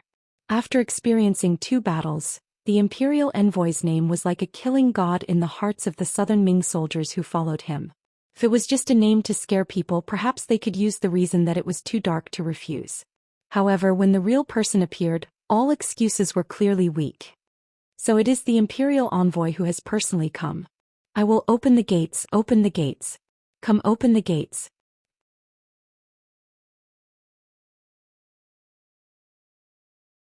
Chapter 390. Yang Qindong had only appeared and said a few words, but the city gates that should not have been opened completely opened. This scene was seen by Ping Yu and Ba Daojiang, who were accompanying them, and a sense of pride arose spontaneously. Wang Yong also saw this scene and his heart was greatly shaken. He had a deeper understanding of Yang Chendong. This young man really did have some ability. The city gates opened wide and Yang Chendong and his group entered the city. There were already people leading the way to the prison in the city, where Qing Yuan was being held. The prison was not too far from the city gates. In less than the time it took to drink a cup of tea, they arrived here. When they arrived here, there were two groups of torches rapidly approaching. Yang Chendong arrived first, and from a distance he could already see the torches approaching. However, he did not give them a second glance. Instead, he nodded to Qin Bo in front of him, and then the two rows of soldiers charged into the prison. The southern Ming soldiers in charge of security and guarding did not even understand what was going on before they were pressed to the ground. Some people wanted to resist, but they were quickly beaten to the ground after taking 2 more punches. What's going on? The two groups of torches finally approached, illuminating the place as if it was daytime. Guan Ying and Ma Wei appeared at Yang Chendong's side, fully clad in armor. They were originally anxious, but when they saw Yang Chendong's figure, they quickly came over to greet him. Greetings, Imperial Envoy. Yang Chendong first nodded his head lightly, then asked in a voice that seemed to be concerned, "It's already late at night, why are you here?" Someone reported to this general that Imperial Envoy entered the city in the middle of the night. "I don't know what happened, so I hurried over to take a look." "That's right, Imperial Envoy, why are you surrounding this place? Also, what crime did these Ming soldiers commit? Why are you beating them?" After Guan Ying greeted him, his gaze was fixed on Yang Chendong as if he wanted an explanation. Although Ma Wei didn't say anything, his body was faintly moving closer to Guan Ying, indicating his attitude. Yang Chendong didn't answer Guan Ying's question directly. Instead he asked rhetorically, "What? Are you questioning the actions of this Imperial Envoy?" "I wouldn't dare. It's just that since I'm in charge of Zhaoqing Manor's safety, I have to get to the bottom of this." Yang Chendong was obviously a little angry, but Guan Ying was not moved. Instead he insisted. It had to be said that Guan Ying's temper wasn't considered to be popular in the imperial court. Fortunately, he held a position in the Ministry of War and was appreciated by Minister Kuang Yi. Otherwise, he would have suffered a lot for speaking to his superior in such a manner. A person like Guan Ying wouldn't be popular in the South Ming, but his actions were appreciated by Yang Chendong. Not for anything else, but because he dared to call out to him like this in front of his face. This was enough to prove that his courage was praiseworthy. It also proved that this person valued rules in his bones. This kind of person was what the Yang family system needed. Appreciation was one thing. Yang Chendong didn't have any intention of poaching Guan Ying. It was very difficult for someone like him whose career was smooth sailing to be used by him. If he wanted to use people, he had to choose those who had hit a wall or had lost confidence in the Ming dynasty. Guan Ying was clearly not among them. Since he couldn't be used by him, Yang Chendong wouldn't be so polite when he spoke. When he answered the other person's question, his voice was much colder. "I don't need to explain my actions to anyone other than the emperor. It's best if you stay to the side. Of course, if you want to challenge my bottom line, you can try." As soon as he finished speaking, the remaining platoon of soldiers quickly aimed their guns at Guan Ying, Ma Wei, and the others. Moving together with them were Qiu Vi and the others from the first guard squad. Among them, Ba Daojiang and Ping Yu were astonishingly among them. However, Ba Daojiang was holding 10,000 shining steel knives. Even though it was He Tian, their movements were still neat and uniform, giving people a soul-shaking feeling. When the pitch-black muzzles of their guns turned in unison, even Guan Ying couldn't help but take a step back. The power of these advanced guns had long been tested on the battlefield. To be honest, the power and accuracy of the Great Ming Dynasty's firearms were not something that could be compared to them. In the past, these things were used to deal with the Huang bandits. When they saw it, they only felt satisfied. However, the moment the muzzles were pointed at them, they felt extremely uneasy. There was even a feeling of suffocation that spread through their bodies. Guan Ying took a step back. How could the other southern Ming soldiers not be scared into continuously retreating? They still hadn't figured out what was going on, but the imperial envoy had already turned hostile. What was he trying to do? Ma Wei was also shocked by the change in front of him. After taking a few steps back, he steadied his body. When he noticed that he had almost retreated into the midst of the soldiers behind him, He couldn't help but blush. He hurriedly took 2 steps forward and said to Yang Chendong with an apologetic smile, "Imperial envoy, what is the meaning of this? We are all on the same side. Treat me as one of your own. Treat me as the imperial envoy. You still dare to ask me what I am doing? Do you normally treat your superior with this kind of attitude?" Yang Chendong's tone was filled with anger. He then pointed at his feet and said, "Remember your current position. If anyone dares to take a step forward, execute them on the spot." His voice was cold and merciless. This wasn't because Yang Chendong wanted to take revenge for Wang Yong, so he used this ruthless method. He had thought of doing this before. As the imperial envoy, other than killing Zhaoqing's General Jiaping and taking care of the Guangdong Prison Department's Han Qing when he had just taken office, he had never shown his thunderous methods. It was to the point that many people had forgotten his cold image. Just like today, he had used 30,000 taels of silver to buy a pig. According to the Bureau of Security's secret report, the price was actually 30% higher than the market price. This was treating him like a sucker. This wasn't just a matter of money. It was a lack of basic respect. In view of this, he had to intimidate people. He could take advantage of this opportunity to take revenge on the other side. It could also be considered a wake-up call for them. The imperial envoy had threatened to kill anyone who crossed the line. Regardless of whether it was Guan Ying or Ma Wei, their expressions became ugly. No matter what, Zhaoqing was still southern Ming territory. Although the city was taken down by them, they had given them enough benefits as discussed before. Since it was like this, what right did they have to order them around as the owner? Wasn't this going too far? At this moment, no matter if it was Guan Ying or Ma Wei, both had a sullen expression on their faces. The soldiers beside them also felt the anger of the general. One by one, they involuntarily placed their hands on their waists where there was a saber. Suddenly, an austere atmosphere filled the air. It was also at this time that the originally friendly relationship between everyone began to change. Yang Chendong, who knew how many life and death situations, was naturally especially sensitive to this kind of murderous aura. It wasn't just him. Even Leng Feng and the members of the small guard squad all gripped the 95 style tightly in their hands. It was as if they were waiting for an order to start a massacre.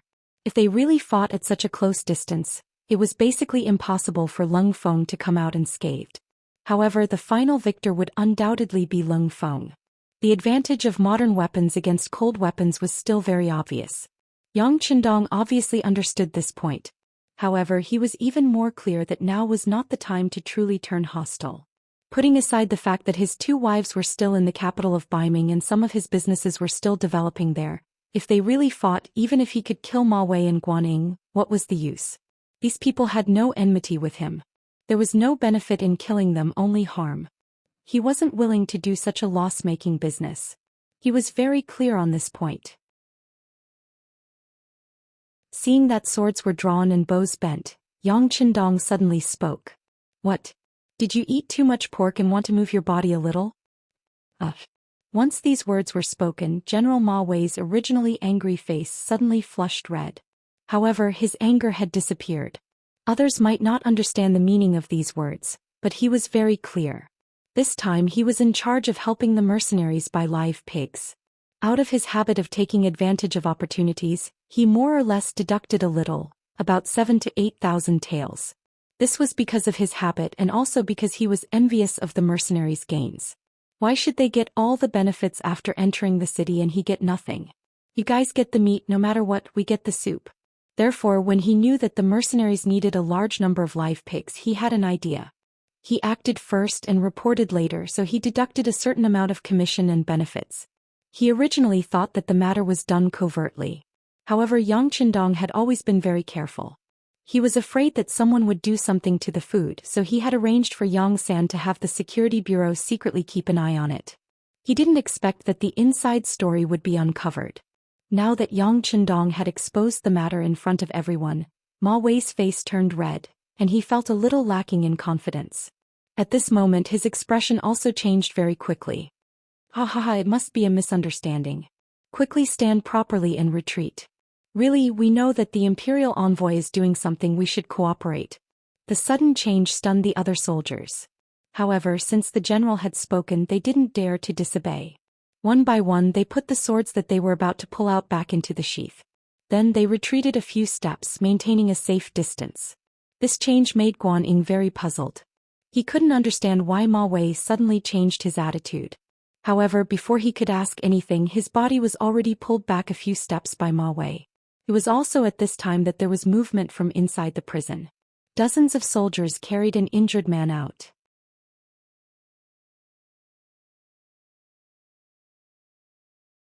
Chapter 391. Even though the sky was dark, Guan Ying could still recognize this person with the help of a torch. It was the bandit leader of the Huang bandit army, Qing Yuan, who guarded Zhaoqing Manor. He immediately cried out, "This is Qing Yuan, one of the leaders of the Huang bandit army. The memorial regarding him has already been reported to the imperial court. He will be escorted into the capital tomorrow. Why did you bring him out? Did you see clearly? Is that Qing Yuan?" Yang Chendong ignored Guan Ying's cries and asked Wang Yong, who was staring at him with bloodshot eyes. "Yes, that's him. I would recognize him even if he turned into ashes," Wang Yong said with certainty. In reality, Qing Yuan was captured by Qin Bo and Lung Feng. Naturally, Wang Yong would know his true appearance. Yang Chendong's question was only to confirm further. Knowing that this person was Qing Yuan, he nodded and said, "All right, bring him back to the camp." With that, Yang Chendong turned his head and glared fiercely at Ma Wei and Guan Ying. Then he led the troops away without a word. "Why did you bring Qing Yuan away? Stop them quickly." Seeing that his merit was about to be taken away, Guan Ying naturally had a look of indignation on his face as he shouted loudly once again. General Guan, bear with it. We are no match for them." Ma Wei, on the other hand, was calm and collected. He stretched out his hand and pulled Ma Wei hard, not letting him run around. Seeing the figures of Yang Chendong's troops slowly disappear into the night, Ma Wei finally let go of Guan Ying's hands. As soon as he let go, Guan Ying shouted at him angrily, "General Ma, what are you doing? Do you know that the criminal of the imperial court was taken away under our noses?"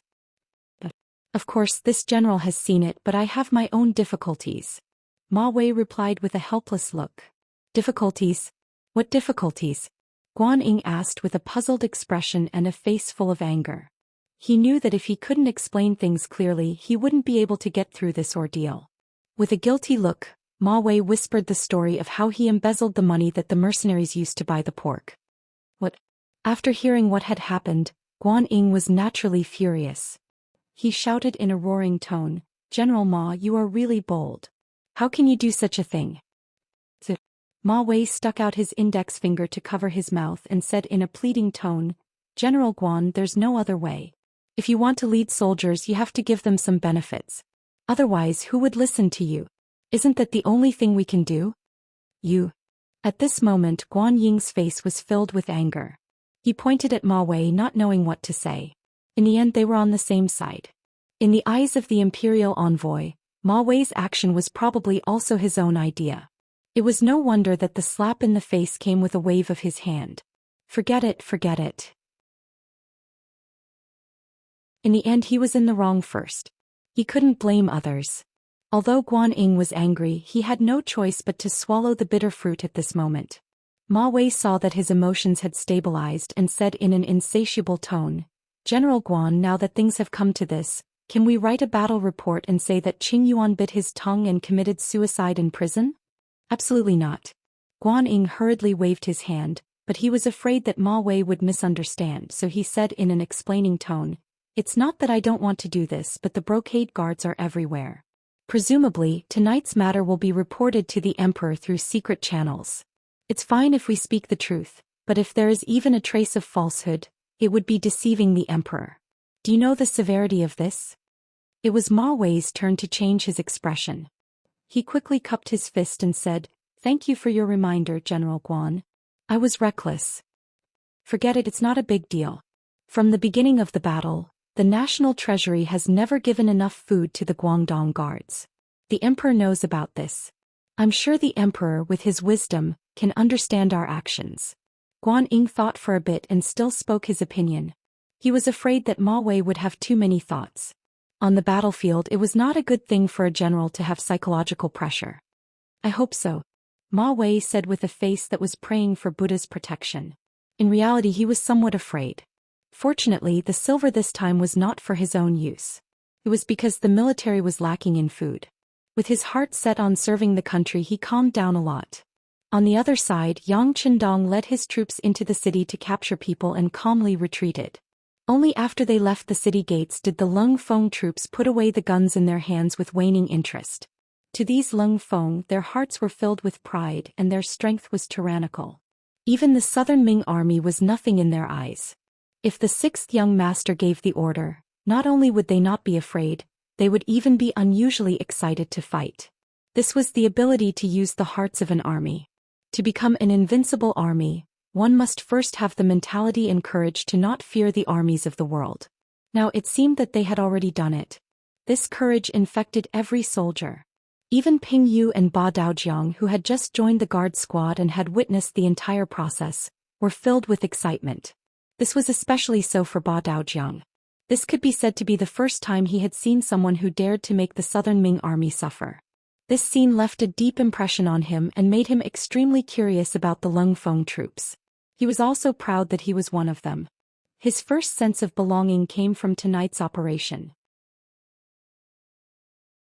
Compared to the Huang bandit army that he had joined before, the Lung Feng troops were too strong, and the southern Ming army was too weak. After joining such an army, even if someone wanted to chase him away, it would be very difficult for him to leave. Wang Yong also stood in the group. At this moment he was staring at the bound Qing Yuan. In his eyes there was only this person.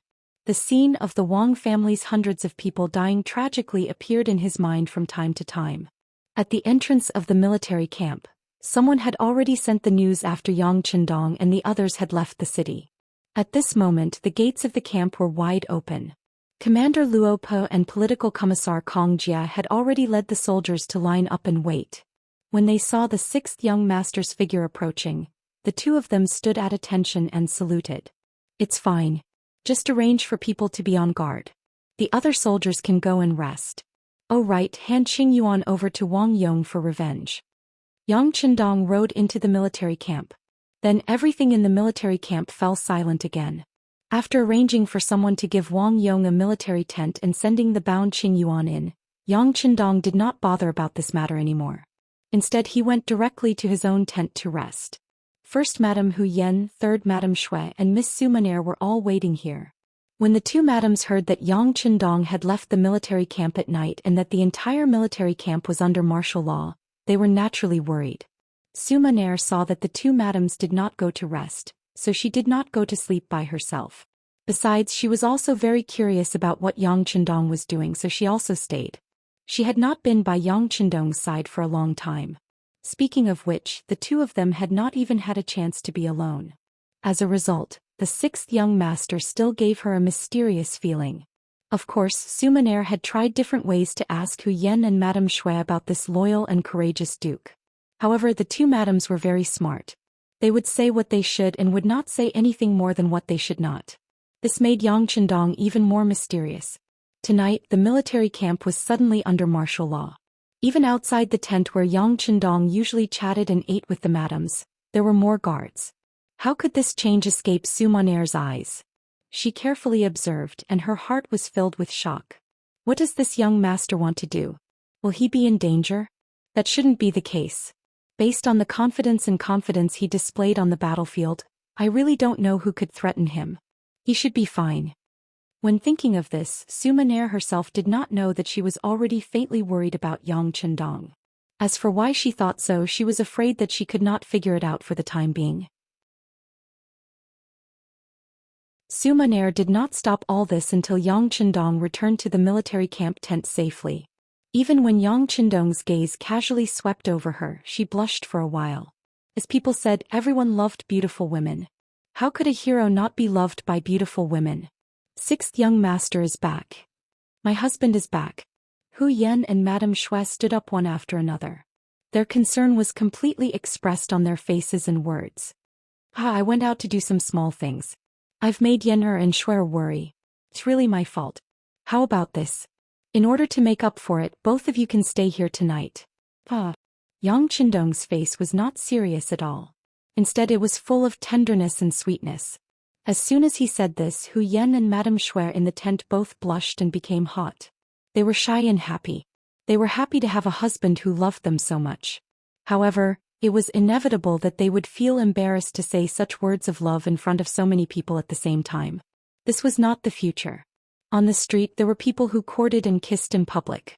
The onlookers would even give them their blessings. If all this happened at this time, it would only attract people's sidelong glances. It was normal for people to feel ashamed. Yang Qindong's action made the two madams very shy.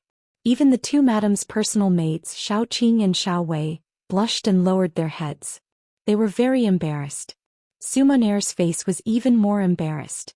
At this time her face was red and swollen as if she had a fever. After hearing this, she did not even dare to raise her head. She just bowed and almost ran out of the tent with the help of her maid, Xiao Yun. Behind her came Yang Qindong's laughter.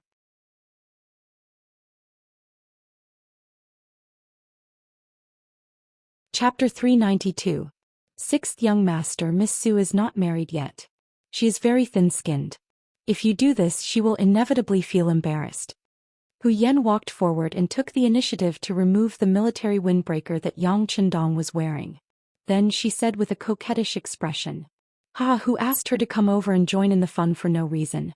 I didn't invite her either. Yang Qindong said casually. Then he stretched out his hand and hugged Hu Yan's slender waist. Hu Yan's face was filled with happiness. When she was hugged, she did not show any signs of rejection. Instead, she said to her personal maid Xiao Qing, quickly bring the hot water over. Third sister and I will serve my husband to bathe. On the other side, Sumaner hurried back to her military tent. Even after she sat down again, her heart was still beating fast.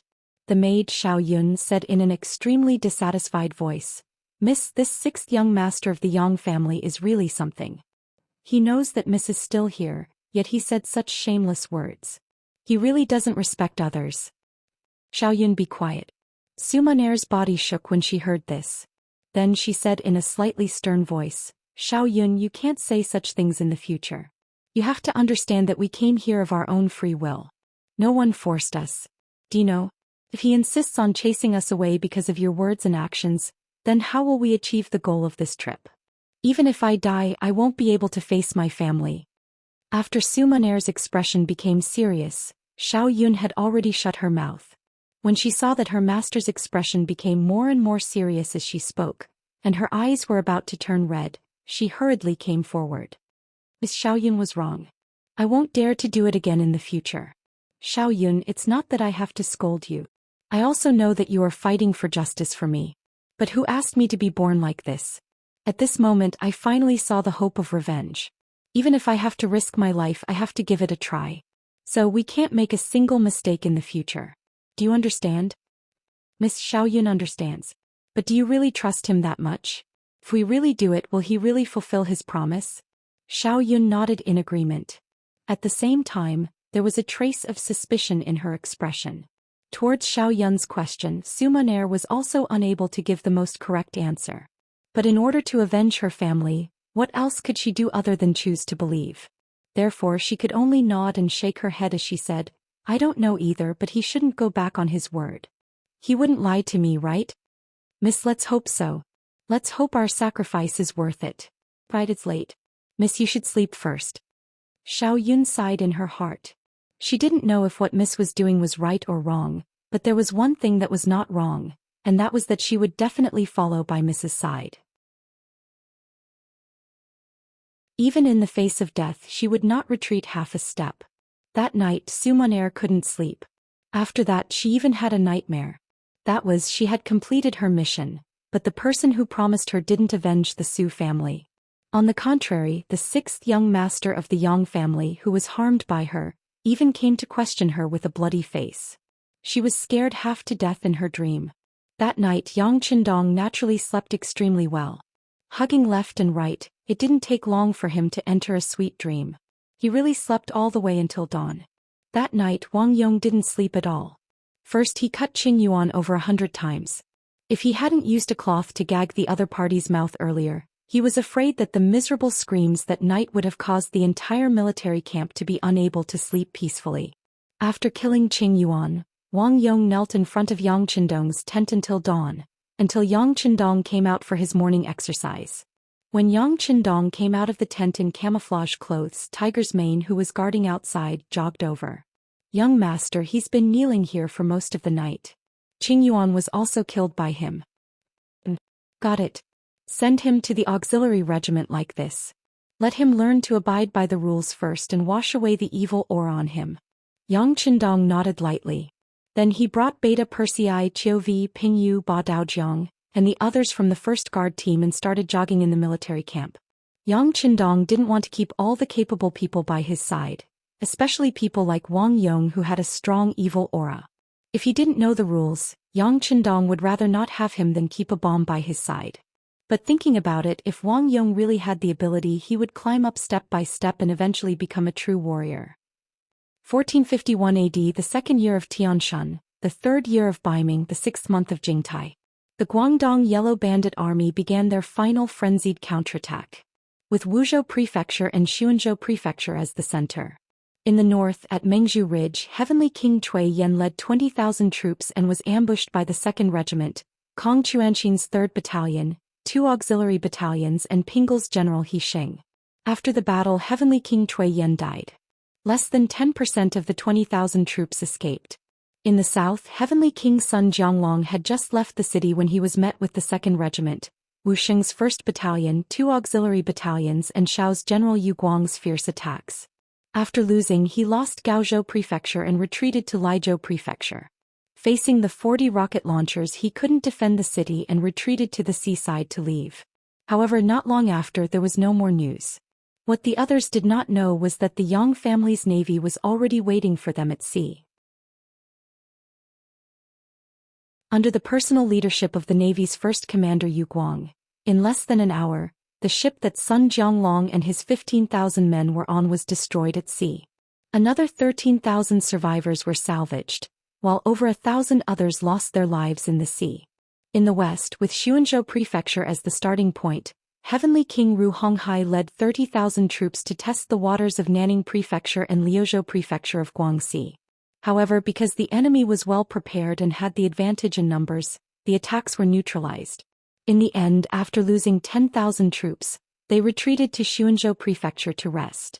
At this point, Huang Yuliang's so-called four-sided attack strategy had completely collapsed. Not only that, the east and north of Wuzhou Prefecture had already been stationed by the southern Ming army to suppress the bandits. At this moment, the people in the city were in a state of panic. Some of the leaders also had their own thoughts and plans. This was already the 3rd day since Yang Qindong brought troops to Wuzhou Prefecture. Ever since he arrived 3 days ago, he didn't immediately attack the city. On the contrary, he ordered people to defend it tightly. From time to time, the drums of the army would sound, causing the Huang bandits in the city to be like birds startled by the twang of a bow.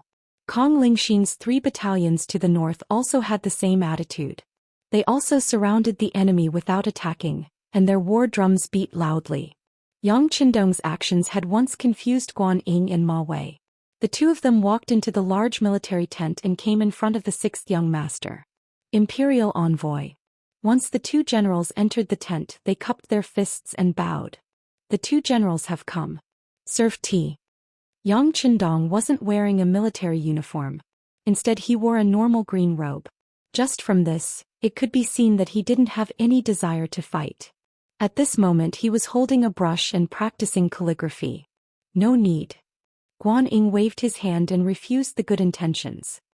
He raised his head to look at Yang Qindong and said in a serious tone, "Imperial envoy, I don't know why the Huang bandits are right in front of you, but you must surround them and not attack? Please teach me." Guan Ying's attitude was even cold. Yang Qindong saw all of this and let out a long breath in his heart. At the very beginning, Guan Ying had treated him with this attitude. Yang Qindong didn't pay attention to it. Instead, he used practical actions to wake the other up. He let him know what it meant to shock the world with a single brilliant feat. Guan Ying's attitude towards him had changed completely after the victory at the Battle of Canton Prefecture City. However, ever since he openly snatched the captive Qingyuan in Zhaoqing Prefecture, the relationship between the two had clearly changed. They became much more unfamiliar. Now he had directly come to question him. It could be seen that this person truly had a problem with him. At some point in time, Yang Qindong even had the thought of recruiting him for his own use. Guan Ying was indeed a talent. At least he was much more pragmatic than some of the other Ming dynasty generals. However, a general of the southern Ming dynasty was still a general of the southern Ming dynasty. His heart was still more inclined towards the great Ming. This kind of person could be called a loyal official, but could also be called a foolishly loyal general. They all had a similar characteristic. They wouldn't easily change their original intentions. In other words, it was very difficult to change the mentality of these people. Take Zhou Xian for example. He was also foolishly loyal. However, Yang Qindong had spent a lot of effort on him. Under the influence of nearly a year in Crimson City, even a stone's heart could melt. Finally, the environment changed a person. Zhou Xian had become an important official of the Xianxia dynasty. He was in charge of the affairs of Crimson City and the nearby cities. He had also displayed his ability to manage everything in an orderly manner. Zhou Xian could be changed because in Yang Qindong's heart he was a very capable person. He was worth the price to attack his heart. However, although Guan Ying was a good general, he wasn't unique. In the new Xianxia dynasty army, there were no lack of good generals. There were even a few who had shown their talents as commanders. Since that was the case, why would he spend so much effort on Guan Ying? Originally, Yang Qindong didn't have much hope. Naturally, when he saw Guan Ying's attitude, he wasn't angry.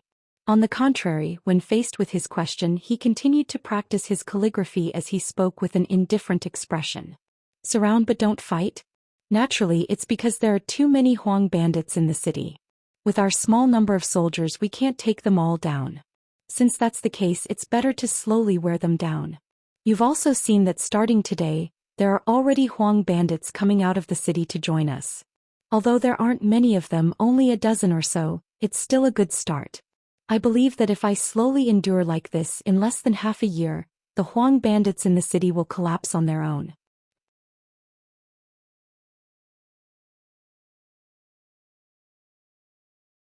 Chapter 393. What Yang Qindong said was an understatement, and the method was indeed appropriate. Based on what he said, the Huang bandit army would not all surrender in half a year. However, it would be much easier to attack the city at that time. However, how could Guan Ying wait for half a year? During the chaos in Yunnan, the southern Ming army was forced to retreat step by step. The initial problem had become an existence that threatened the foundation of the country. In comparison, the Huang bandit army was not worth mentioning. Especially as the heavenly kings were either destroyed or fled in defeat, they had long become an existence that was difficult to achieve. A real man standing in the world had to do something that shocked the world. Thus, although Guan Ying was still in Guangdong, his mind had long flown to the battlefield in Yunnan thousands of li away. He wanted to go there and show off his skills. However, if he wanted to go to Yunnan, the matter in Guangdong had to be resolved first. This was one of the main reasons why he had come to urge Yang Qindong. Wait. The imperial envoy can wait, but I cannot. Right now the war in Yunnan is not going smoothly. The emperor and minister Kuang are endlessly worried. They only hope that after resolving the matter of the Huang bandit army, they can use the power of the country to quell the chaos in Yunnan. So I ask the imperial envoy to send troops? Standing there, Guan Ying once again cupped his fist and spoke. At this moment he was no longer like a subordinate. Instead he was like a superior giving orders. Guan Ying's words fell into Yang Qindong's ears. He had no choice but to stop writing and stand. He then looked straight ahead and said to Guan Ying, I have said that the Huang bandit army is powerful. Now is not the best time to attack the city. I will not say this a second time. Guan Ying, you may leave. He did not call him General Guan and instead directly called him by his name. This already expressed Yang Qindong's anger. Ma Wei, who was accompanying Yang Qindong, saw that Yang Qindong was angry. He immediately winked at Guan Ying. It was clear that he didn't want him to continue talking. However, since Guan Ying had come with a determined heart, he would not back down because of one sentence. After hearing Yang Qindong's words, he shook his head. Fine. Since the imperial envoy does not think the time is right, I request to lead troops to attack the city. Please allow it. Proved. Yang Qindong agreed without hesitation. Since this person was determined to do so, he could not stop him. He would just fulfill his wish. He had not thought that Yang Qindong would agree so readily. Guan Ying was first surprised, then his eyes showed gratitude. Thank you, Imperial Envoy. Guan Ying left, followed by Ma Wei. As soon as they left the tent, Tiger's Mane, who was standing at the side, was puzzled. "Young master, why did you agree to his request?"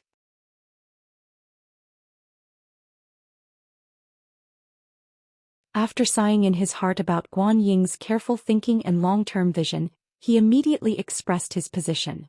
"General Guan, since it is like this, I will fully cooperate in the attack on Wuzhou. We will fight however you want." "Good, I have already ordered people to make the scaling ladders and other items needed to attack the city. They should be ready in a day. At that time we will attack the city with all our strength. The Great Merit will be right in front of us." Guan Ying wanted Ma Wei to say this, so he immediately spoke excitedly. "Good," Ma Wei said in a similarly excited tone. During the chaos in Guangdong this time, as the commander of the Guangdong Guard, he was not able to quell the bandits at the first moment. He was originally guilty. Now that he had the opportunity to take the blame, of course he did not want to let it go. The two generals had the same goal. After returning to their tent, they began to prepare enthusiastically. A day later, when the wooden scaling ladders were completed, the attack on the city began.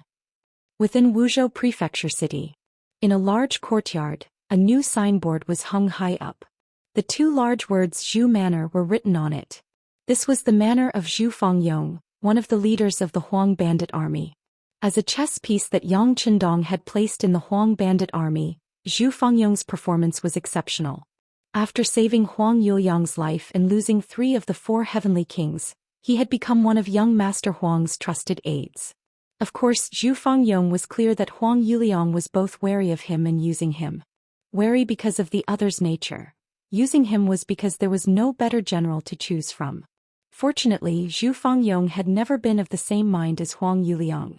Thus he was able to deal with this situation safely. As a trusted aide that Yang Chendong had placed here, he knew the direction of the situation better than anyone else in the city. He even had a rough guess of where the next step would be. Originally, everything was within his expectations. However, the Ming army suddenly attacked the city this morning. This was something that Zhu Fangyong could not understand. Based on the previous plan, they should first surround the city and wait for the morale of the city to fall into chaos before making their next move. However, why did they suddenly attack the city? Had there been a change in the plan? However, he should have been notified first.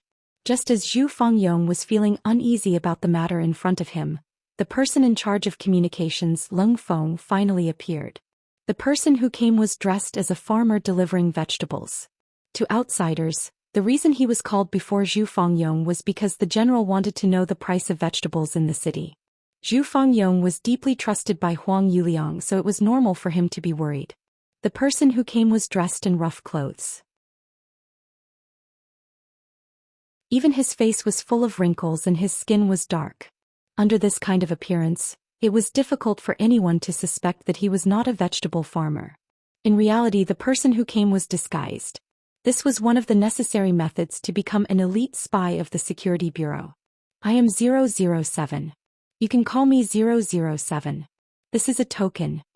When the vegetable farmer arrived in the bedroom, he no longer had the silly grin and hunched posture that he used to have in front of outsiders. Instead, he straightened his back, took out a golden token from his bosom and presented it to Zhu Fangyong. The golden tablet was made by the military factory in Crimson City. Many modern elements were added to it. Even if others wanted to disguise it, it was impossible to do so. Zhu Fangyong had seen such a tablet before. That person was codenamed 013. Now that 007 had appeared, it was clearly of a higher level. He immediately cupped his fist and said, "Brother 007, you've worked hard. We are all working for the 6th young master. This is our duty. It can't be considered hard. However, I'm afraid that after this, Commander Zhu will really have to work hard." 007's expression carried a trace of seriousness. Following this, he explained the matter of the Ming army taking the initiative to attack, as well as the method the 6th young master had proposed to deal with it. The 6th young master's meaning is that the Ming army outside the city can be considered an elite division of the southern Ming Empire.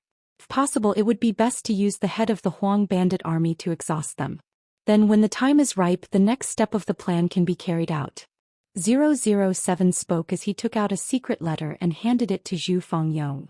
"Commander Zhu, please open it on the spot and then burn it in front of me." This will allow this subordinate to return with an explanation. Well said, well said. Zhu Fangyong knew that since 007 had said this, then the secret letter had to be burned. This was actually for his own good, to prevent any evidence from being left behind. Opening the secret letter, Yang Qindong's handwriting jumped into his eyes. When Zhu Fangyong saw the sixth young master's overall plan, he couldn't help but nod his head. Good, good. The sixth young master's plan is good. This commander will carry it out seriously. After speaking, the dense letter was burned into ashes. Another quarter of an hour passed, and the farmer walked out of the study with a fawning look on his face. In his hand was a piece of 5 taels of silver. His smile was so brilliant that the wrinkles on his face seemed to be able to squeeze a bunch of flies to death.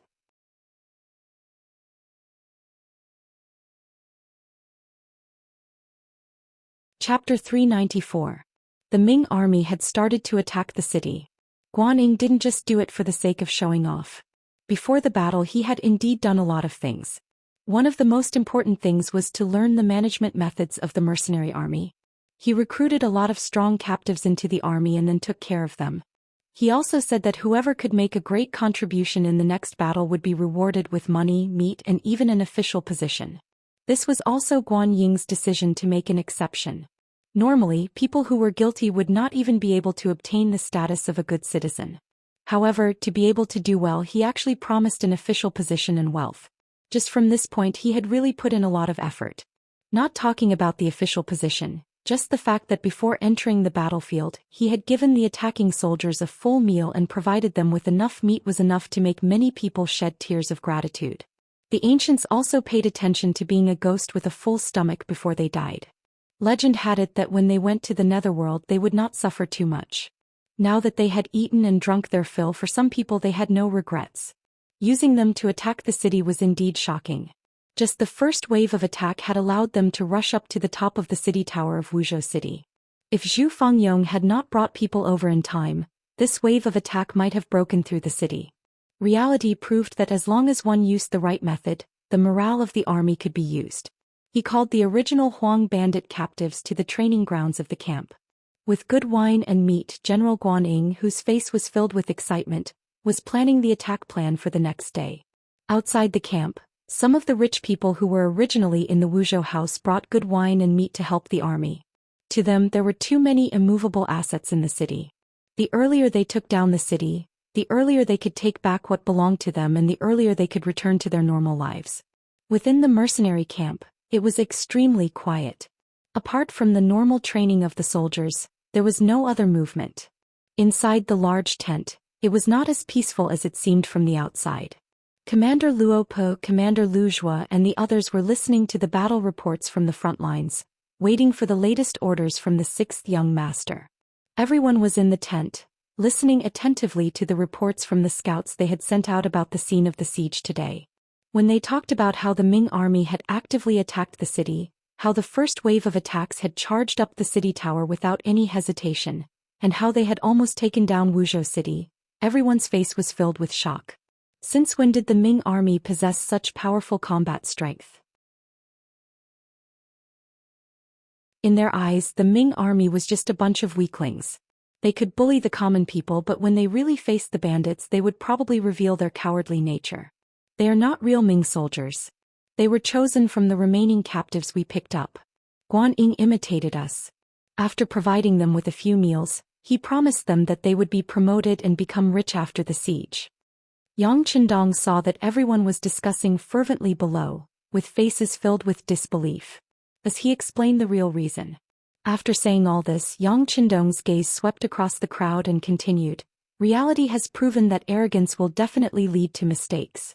Luckily, this time the Ming army was dealing with the yellow bandits. What if they were targeting us? If we were arrogant, wouldn't we be at a disadvantage?" Facing Yang Qindong's question, the officers first looked at each other. Then the commander of the auxiliary troops, Lu Zhua, stood out and said, "Sixth young master, we have the most advanced firearms in the world. Even if they were to come, we would not be afraid of them. We will definitely wipe them all out." Yes, yes. The other officers also nodded their heads, clearly agreeing with this point of view. Yang Qindong, who was sitting at the head of the table, saw that the officers were still full of confidence and could not help but twitch the corner of his mouth. He said with a somewhat sarcastic tone, "Yes. We have the most advanced firearms in the world.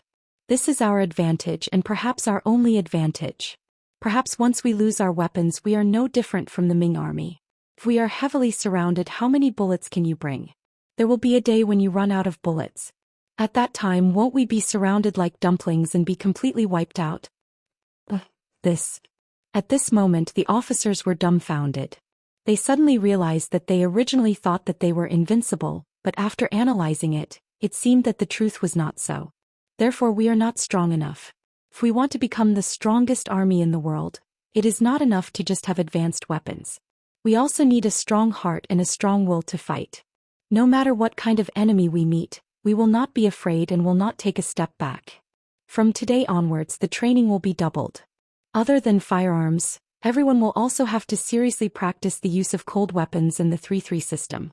In short, no matter what, even if our soldiers are unarmed, they must have the confidence and certainty to defeat any enemy. Yang Qindong suddenly stood up and said with an incomparably sharp voice, "Yes." The officers below all stood up. The sixth young master had pointed out everyone's shortcomings, so they had to correct them. This was not as simple as following orders. At the crucial moment, a well-trained army would save their own lives. After having a unified order, the military camp began to get busy. Other than the necessary personnel on duty, the other members of the 1st Guard Squad went down to the various platoons to teach the soldiers close combat tactics. For example, Tiger's Mane, Qiuvi, Ba Daojiang, Ping Yu and the others. Even Wang Yong, who had just joined the auxiliary soldiers, began to get busy. They all became instructor-like figures and began to walk into the military camp. They faced the normal soldiers and taught them the way of fighting. The Ming army and mercenaries were all hurrying their preparations. In the hall of the Wuzhou government yamen, the bandit leader Huang Yuliang was currently raging. He who had gathered all the generals, first killed the general in charge of defending the city in front of everyone. Then he rewarded Zhu Fangyong who had provided assistance. Afterwards his anger seemed to have subsided greatly.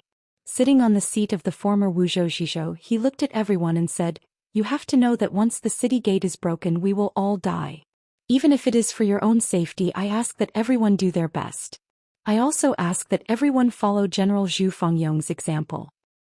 "Yes, young Master Huang." The high-ranking officers and leaders standing below all agreed. However, there were only a few people who truly listened to these words. Even Huang Yuliang did not have much confidence in his heart. "You can all leave. Manage your brothers well and be prepared to go up the city gate tower to fight at any time. General Zhu stay."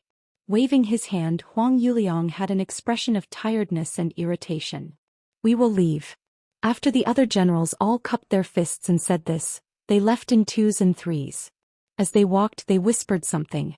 It was clear that they were analyzing the situation in front of them.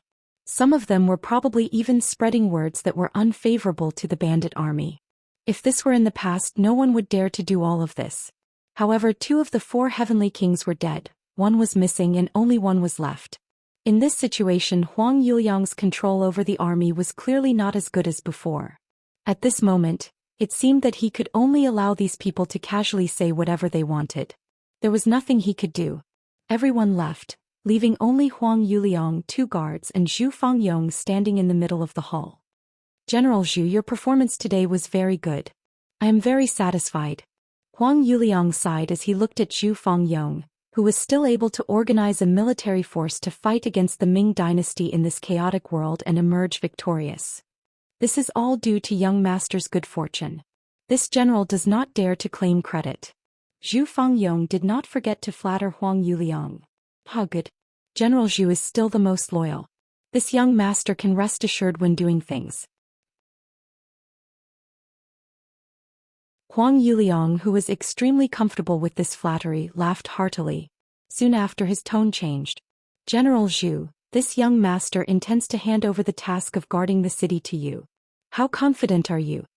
Zhu Fangyong, who was asked this question, was stunned at first as if he was not mentally prepared. Then he half knelt and said, "Many thanks to young master for thinking so highly of me. Even if you hand over the defense of the city to me, I will do my best." In Huang Yuliang's eyes, Zhu Fangyong's words of loyalty naturally made him happy. However, what he valued more was how confident Zhu Fangyong was in defending the city. As he asked again, "General Zhu, you still haven't said. If I hand over the defense of Wuzhou to you, will you be able to defend it?" Zhu Fangyong slowly raised his head and looked at Huang Yuliang. He said with a serious face, "In reply to young master, I will not be able to defend it." What? Originally, Huang Yuliang thought that even if he could not defend it, Zhu Fangyong would say some tactful words. For example, he would do his best or he would hold on for a while, etc. He never expected such a direct answer, which caught Huang Yuliang off guard. "You will not be able to defend it? I have 60,000 soldiers, so why can't I defend a small Wuzhou prefecture?" Huang Yuliang asked unhappily. "Young master, please forgive me for speaking so bluntly. You also said that we are in a small Wuzhou prefecture. If we defend it for a long time, we will run out of food and water. If that's the case, there will be chaos before anyone else attacks. If that's the case, how can we defend the city?" Hearing Zhu Fangyong's serious answer, Huang Yuliang's emotions gradually stabilized. "Okay, then what do you think?" "Young master, based on my thoughts, we must give up on the Wuzhou prefecture." "Give up?" "Continue." Huang Yuliang frowned as he listened. "Yes." After Zhu Fangyong agreed, he said, "The art of war says that if we defend for a long time, we will definitely lose. Without reinforcements, defending the Wuzhou prefecture to the death is the worst plan. There might even be no hope. Why not give up on this place and find a new place to settle down? It's like arranging for Ru Honghai to find a new place to settle down and develop. Internally, we can guard the city strictly and delay the Ming army's attack speed. At the same time, we also have to deal with the internal problems. This humble general is not talented, but I have arranged for some people to do some investigations. I found that some generals have long wanted to join the Ming army. If such people stay by our side, not only will they not be of help, but they will also become our cancer and hinder our development."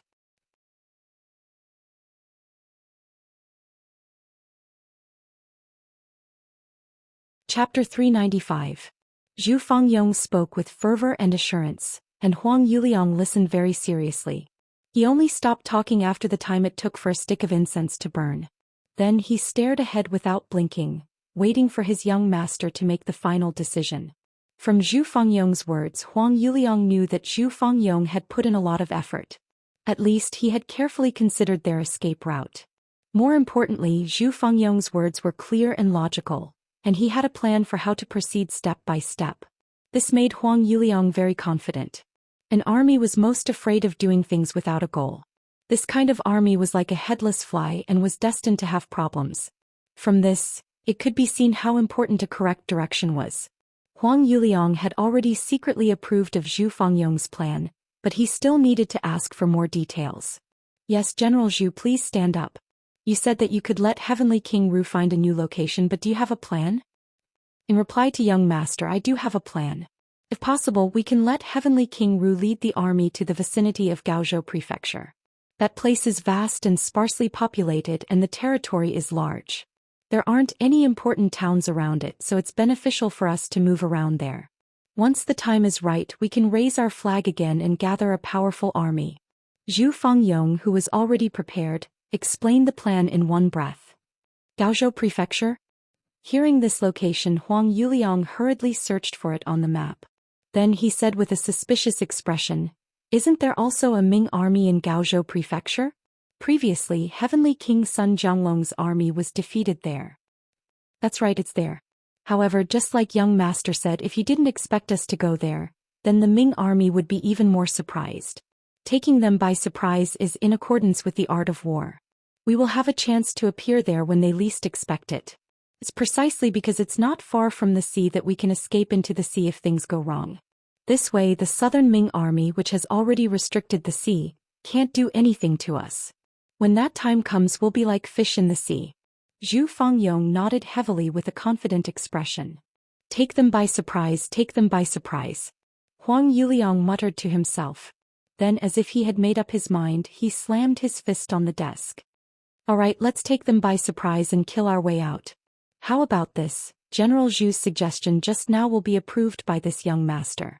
I'll leave the matter of city defense to you. You will also be in charge of those disloyal generals. At the same time, you will also arrange for Heavenly King Ru to secretly attack Gao Prefecture. I hope you won't disappoint me. Otherwise, you know the consequences. The reason he said that he would not be disappointed was because the failure of Zhu Fangyong's policy of attacking everywhere had not only caused the strength of the Yellow Bandit army to shrink greatly, it had also implicated Sun Jianglong and Cui Yan, the two heavenly kings, to die in battle or disappear. This time he listened to Zhu Fangyong's plan. If something went wrong again, then he would have to doubt Zhu Fangyong's intention. How intelligent was Zhu Fangyong? He naturally understood the hidden meaning in Huang Yuliang's words. He immediately cupped his fist and said, I'm willing to guarantee with my life that as long as Heavenly King Ru is careful, once you suddenly appear in front of Gao Prefecture City, no one will be able to stop you. Alright, then this young master will take advantage of General Zhu's auspicious words. Huang Yuliang's laughter rang out in the hall. He seemed to be in a good mood at this moment. Huang Yuliang trusted Zhu Fangyong again. Even though he knew that there were risks in doing so, he didn't have any better methods to deal with the current situation. Thus he might as well give it another try. Of course he didn't completely trust Zhu Fangyong. He still arranged for a group of personal guards to follow Zhu Fangyong and watch his every move. If they discovered that Zhu Fangyong was doing anything improper, they would probably raise their blades and cut off his head. Zhu Fangyong didn't show any signs of resentment towards the fact that someone was watching him. On the contrary, he even entertained these people with good food and drinks. Furthermore, he would bring them along whenever he did something. He acted as if he was innocent and wasn't afraid of being investigated. After gaining Huang Yuliang's trust on the surface, Zhu Fangyong started to do things boldly. First, he captured some of the generals in the Huang bandit army who weren't ready to fight. Then he stripped them of their military power and made them his subordinates. At the same time, he strengthened the defense of the city and made it look like he was going to fight to the death with the Ming army. Zhu Fangyong's deployment was well planned and orderly. This caused the Ming army to face a lot of trouble in the next few sieges. There were many casualties in the fierce battle above and below Shuangfeng City. In the end, they managed to protect the Wuzhou prefecture and didn't let the Ming army enter the city. With the city protected, Huang Yuliang was naturally much more satisfied with Zhu Fangyong. At this moment, news came from Heavenly King Ru. They followed Zhu Fangyong's suggestion and suddenly appeared outside Gaozhou prefecture. As expected, they didn't spend much effort to retake the city. With this, they found a new path of retreat for the Huang bandit army. After hearing this news, Huang Yuliang was naturally elated and had a higher opinion of Zhu Fangyong. As Gaozhou was taken down, the Huang bandit army had a path of retreat.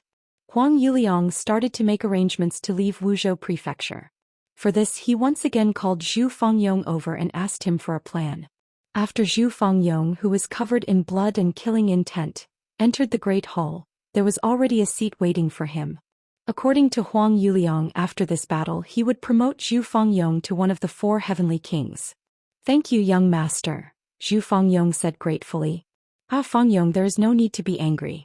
Now, can you tell me how we are going to retreat safely? Huang Yuliang said with a smile.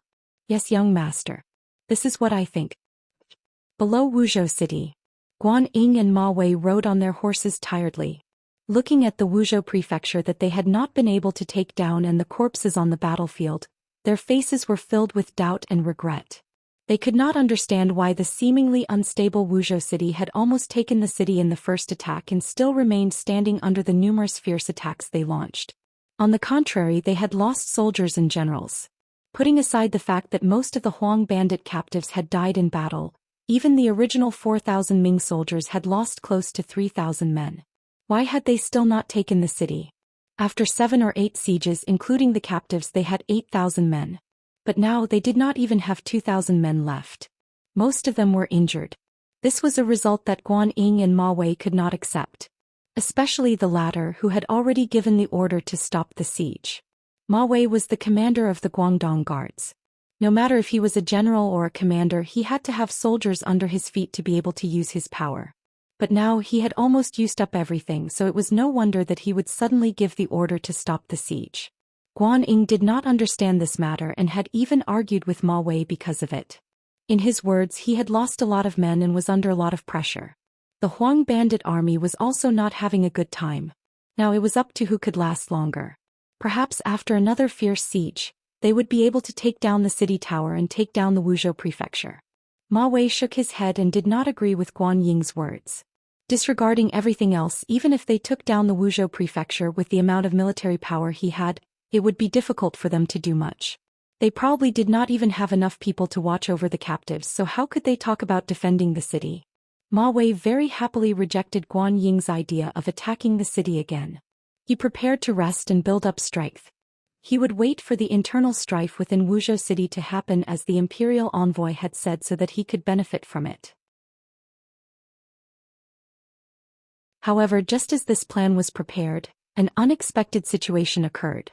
The city gates of Wuzhou prefecture suddenly opened. Thousands of people holding all kinds of weapons charged out and charged into the unprepared Ming army camp. Everything that happened so suddenly was completely out of their expectations. Caught unprepared, they were actually caught off guard by the Huang bandit army. Within the camp, many of the injured soldiers were killed.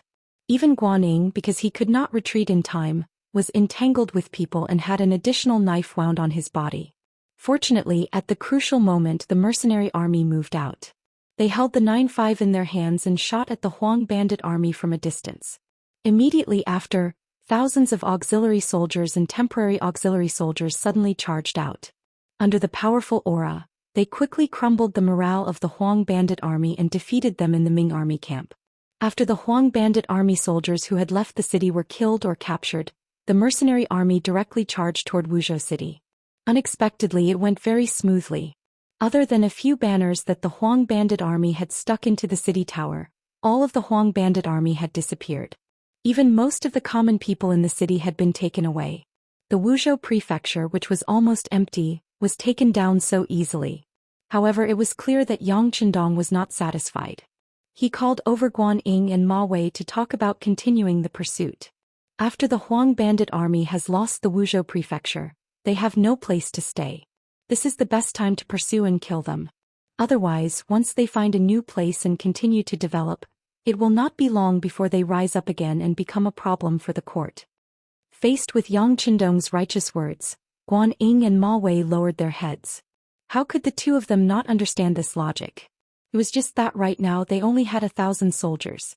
Even if General Pingle brought a few hundred people, there were less than 2,000. They could still defend Wuzhou prefecture and calm down the situation here, but if they wanted to chase after someone, they really didn't have the strength to do so. The two of them did not speak. Yang Qindong pretended not to understand and asked, "What? Do the two generals have any objections?" No. However, after attacking Wuzhou city for the past few days, our vitality has been greatly damaged. Now we lack soldiers and are trapped. It is time for us to reorganize. We really do not have the strength to chase after the Huang bandit army. This heavy responsibility will probably fall on the shoulders of the mercenary army and the imperial envoy. Ma Wei and Guan Ying spoke with pleading expressions.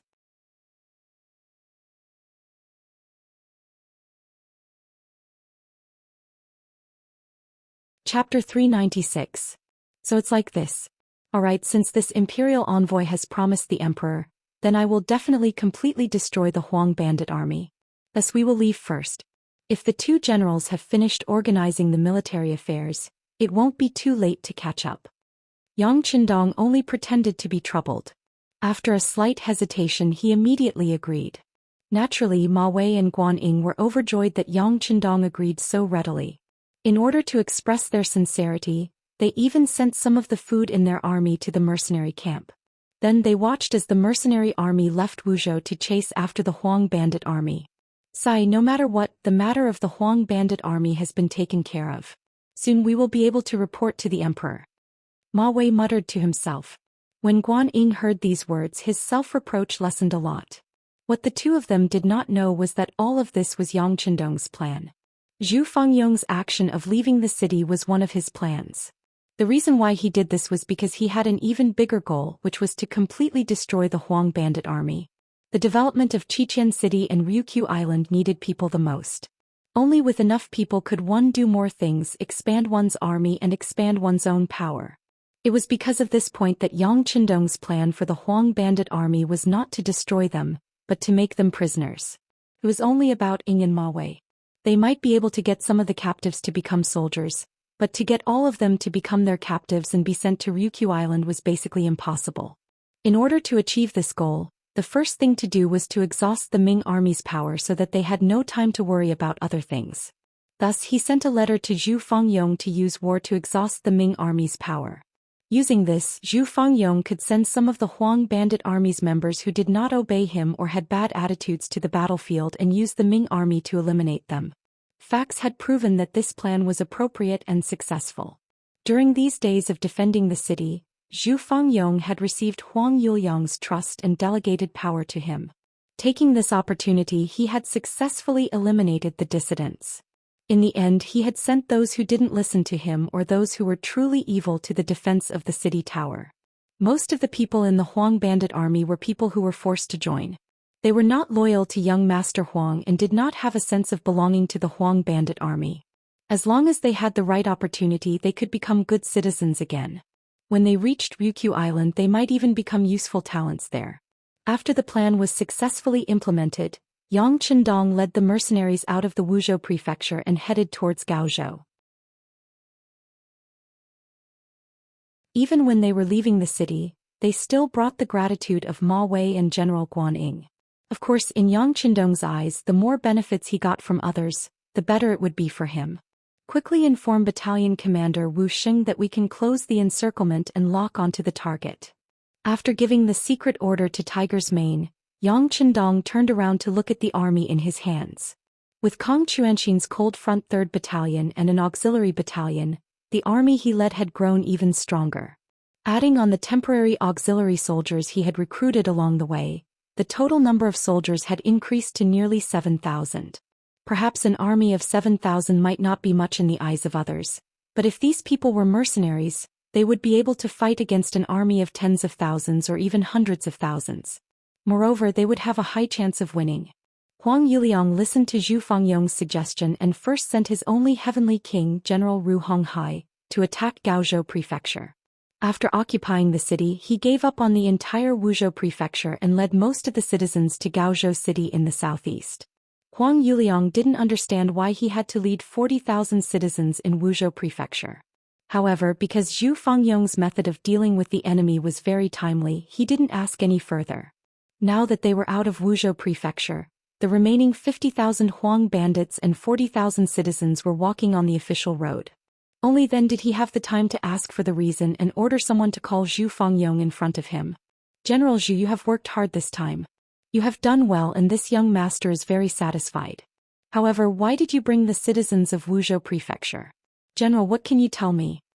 Huang Yuliang first expressed his admiration and then asked the question in his heart. Young master, you are very knowledgeable. You must have heard that water can carry a boat, but it can also capsize a boat. If you want to change the world, you must first obtain the support of the citizens because they are the foundation of a country. This is why I brought them this time. There are also two benefits. Zhu Fangyong, who had been prepared, didn't use much effort to answer this question. Two benefits? What are they? Huang Yuliang became spirited and asked curiously. First, young master didn't forget to take the citizens with you when you left the city. This is enough to prove that you have the citizens in your eyes and treat them as your own people. If this matter spreads out, won't young master's good name spread far and wide? This is a way to buy people's hearts without spending money. Second, when an army marches, there are always things that require manpower. For example, transporting grain, cooking, and washing for the soldiers. We men can't do these things well. With these people, it means we have a lot of free labor. Why not? With their hands free, our soldiers can focus on traveling and recover their energy. Once we fight with the Ming army, they will be able to use their strength better. Isn't this the best of both worlds? General, we have robbed so many cities. Right now we don't lack grain and even have money left over. Isn't it a good thing that we can use the extra grain to get so many people to work for us? As for when we don't have enough grain in the future, we can think of a way to get them to leave. At that time, no matter where they go, they will think of young master's kindness and want to eat and wear warm clothes with you. If that's the case, once they hear about your news, who wouldn't want to come and seek refuge with you? Why would we worry about not having enough soldiers? Wouldn't the army grow stronger? Zhu Fangyong said a lot in a row. Every time he mentioned something, Huang Yuliang felt his eyes light up. Good. General Zhu is indeed far-sighted. With General Zhu, there is no need to worry about the world being unstable. Like this, from today onwards, General Zhu will be one of the 4 heavenly kings under this young master. Hearing this reward, Zhu Fangyong's heart was filled with joy. However, he still pretended to be grateful. Many thanks for young master's nurturing. Fangyong will definitely do his best to repay young master's kindness. Well said, well said. Huang Yuliang laughed heartily. He was happy that he had obtained such a loyal and capable subordinate. However, he didn't know that from now on his little life was in the hands of others. Zhu Fangyong had officially become one of the 4 heavenly kings. This made his authority grow unprecedentedly.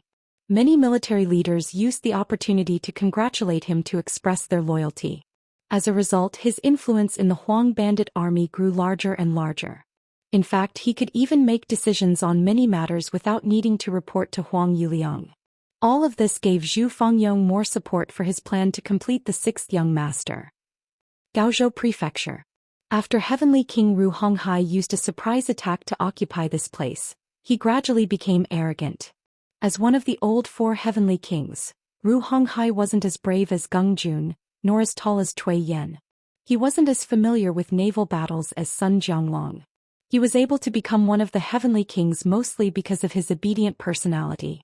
Among the 4 heavenly kings, the one that Huang Yuliang trusted the most was probably the ugly and average-looking Ru Honghai. There was no one else.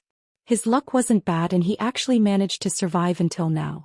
He even took over Gaozhou Prefecture and found a path of retreat for his young master. This merit could be said to be great. There was also news in the army that when young Master Huang arrived at Gaozhou Prefecture, Ru Honghai would become the leader of the 4 heavenly kings. This kind of rumor naturally reached Ru Honghai's ears. It gave him a feeling of complacency as if he didn't put the heroes of the world in his eyes. Due to his arrogance, the defense of Gaozhou Prefecture became lax. Or it could be said that Ru Honghai never thought that someone would target him.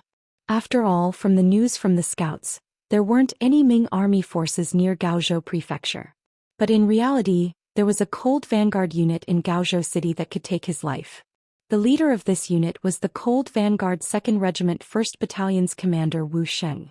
In such a large city, as long as there were sufficient preparations, the existence of 400 people could be concealed without revealing themselves.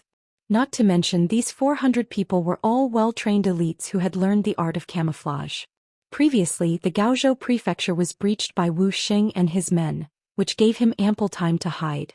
When Ru Honghai brought the Huang bandits into the city, the auxiliary camp retreated according to plan. Only Shao Prefecture's General Yu Guang and less than 1,000 people were left here to resist for a while before they couldn't leave. The effective resistance still existed. This strengthened Ru Honghai's belief that the Ming army was inferior to him. It also created enough opportunity for Wu Sheng and his men to stay. As Ru Honghai's troops occupied Gaozhou Prefecture for longer and longer, the time for Wu Sheng's Cold Vanguard unit to act was also getting closer and closer. Inform everyone it's tonight. Finally, when the scouts of the Security Bureau infiltrated Gaozhou Prefecture and successfully contacted Wu Sheng, the orders from above were also delivered. The Cold Vanguard unit was about to act. You're tuning in to the Zhou Xian's Legacy YouTube channel. Don't forget to subscribe and join us on this journey to catch the most captivating stories.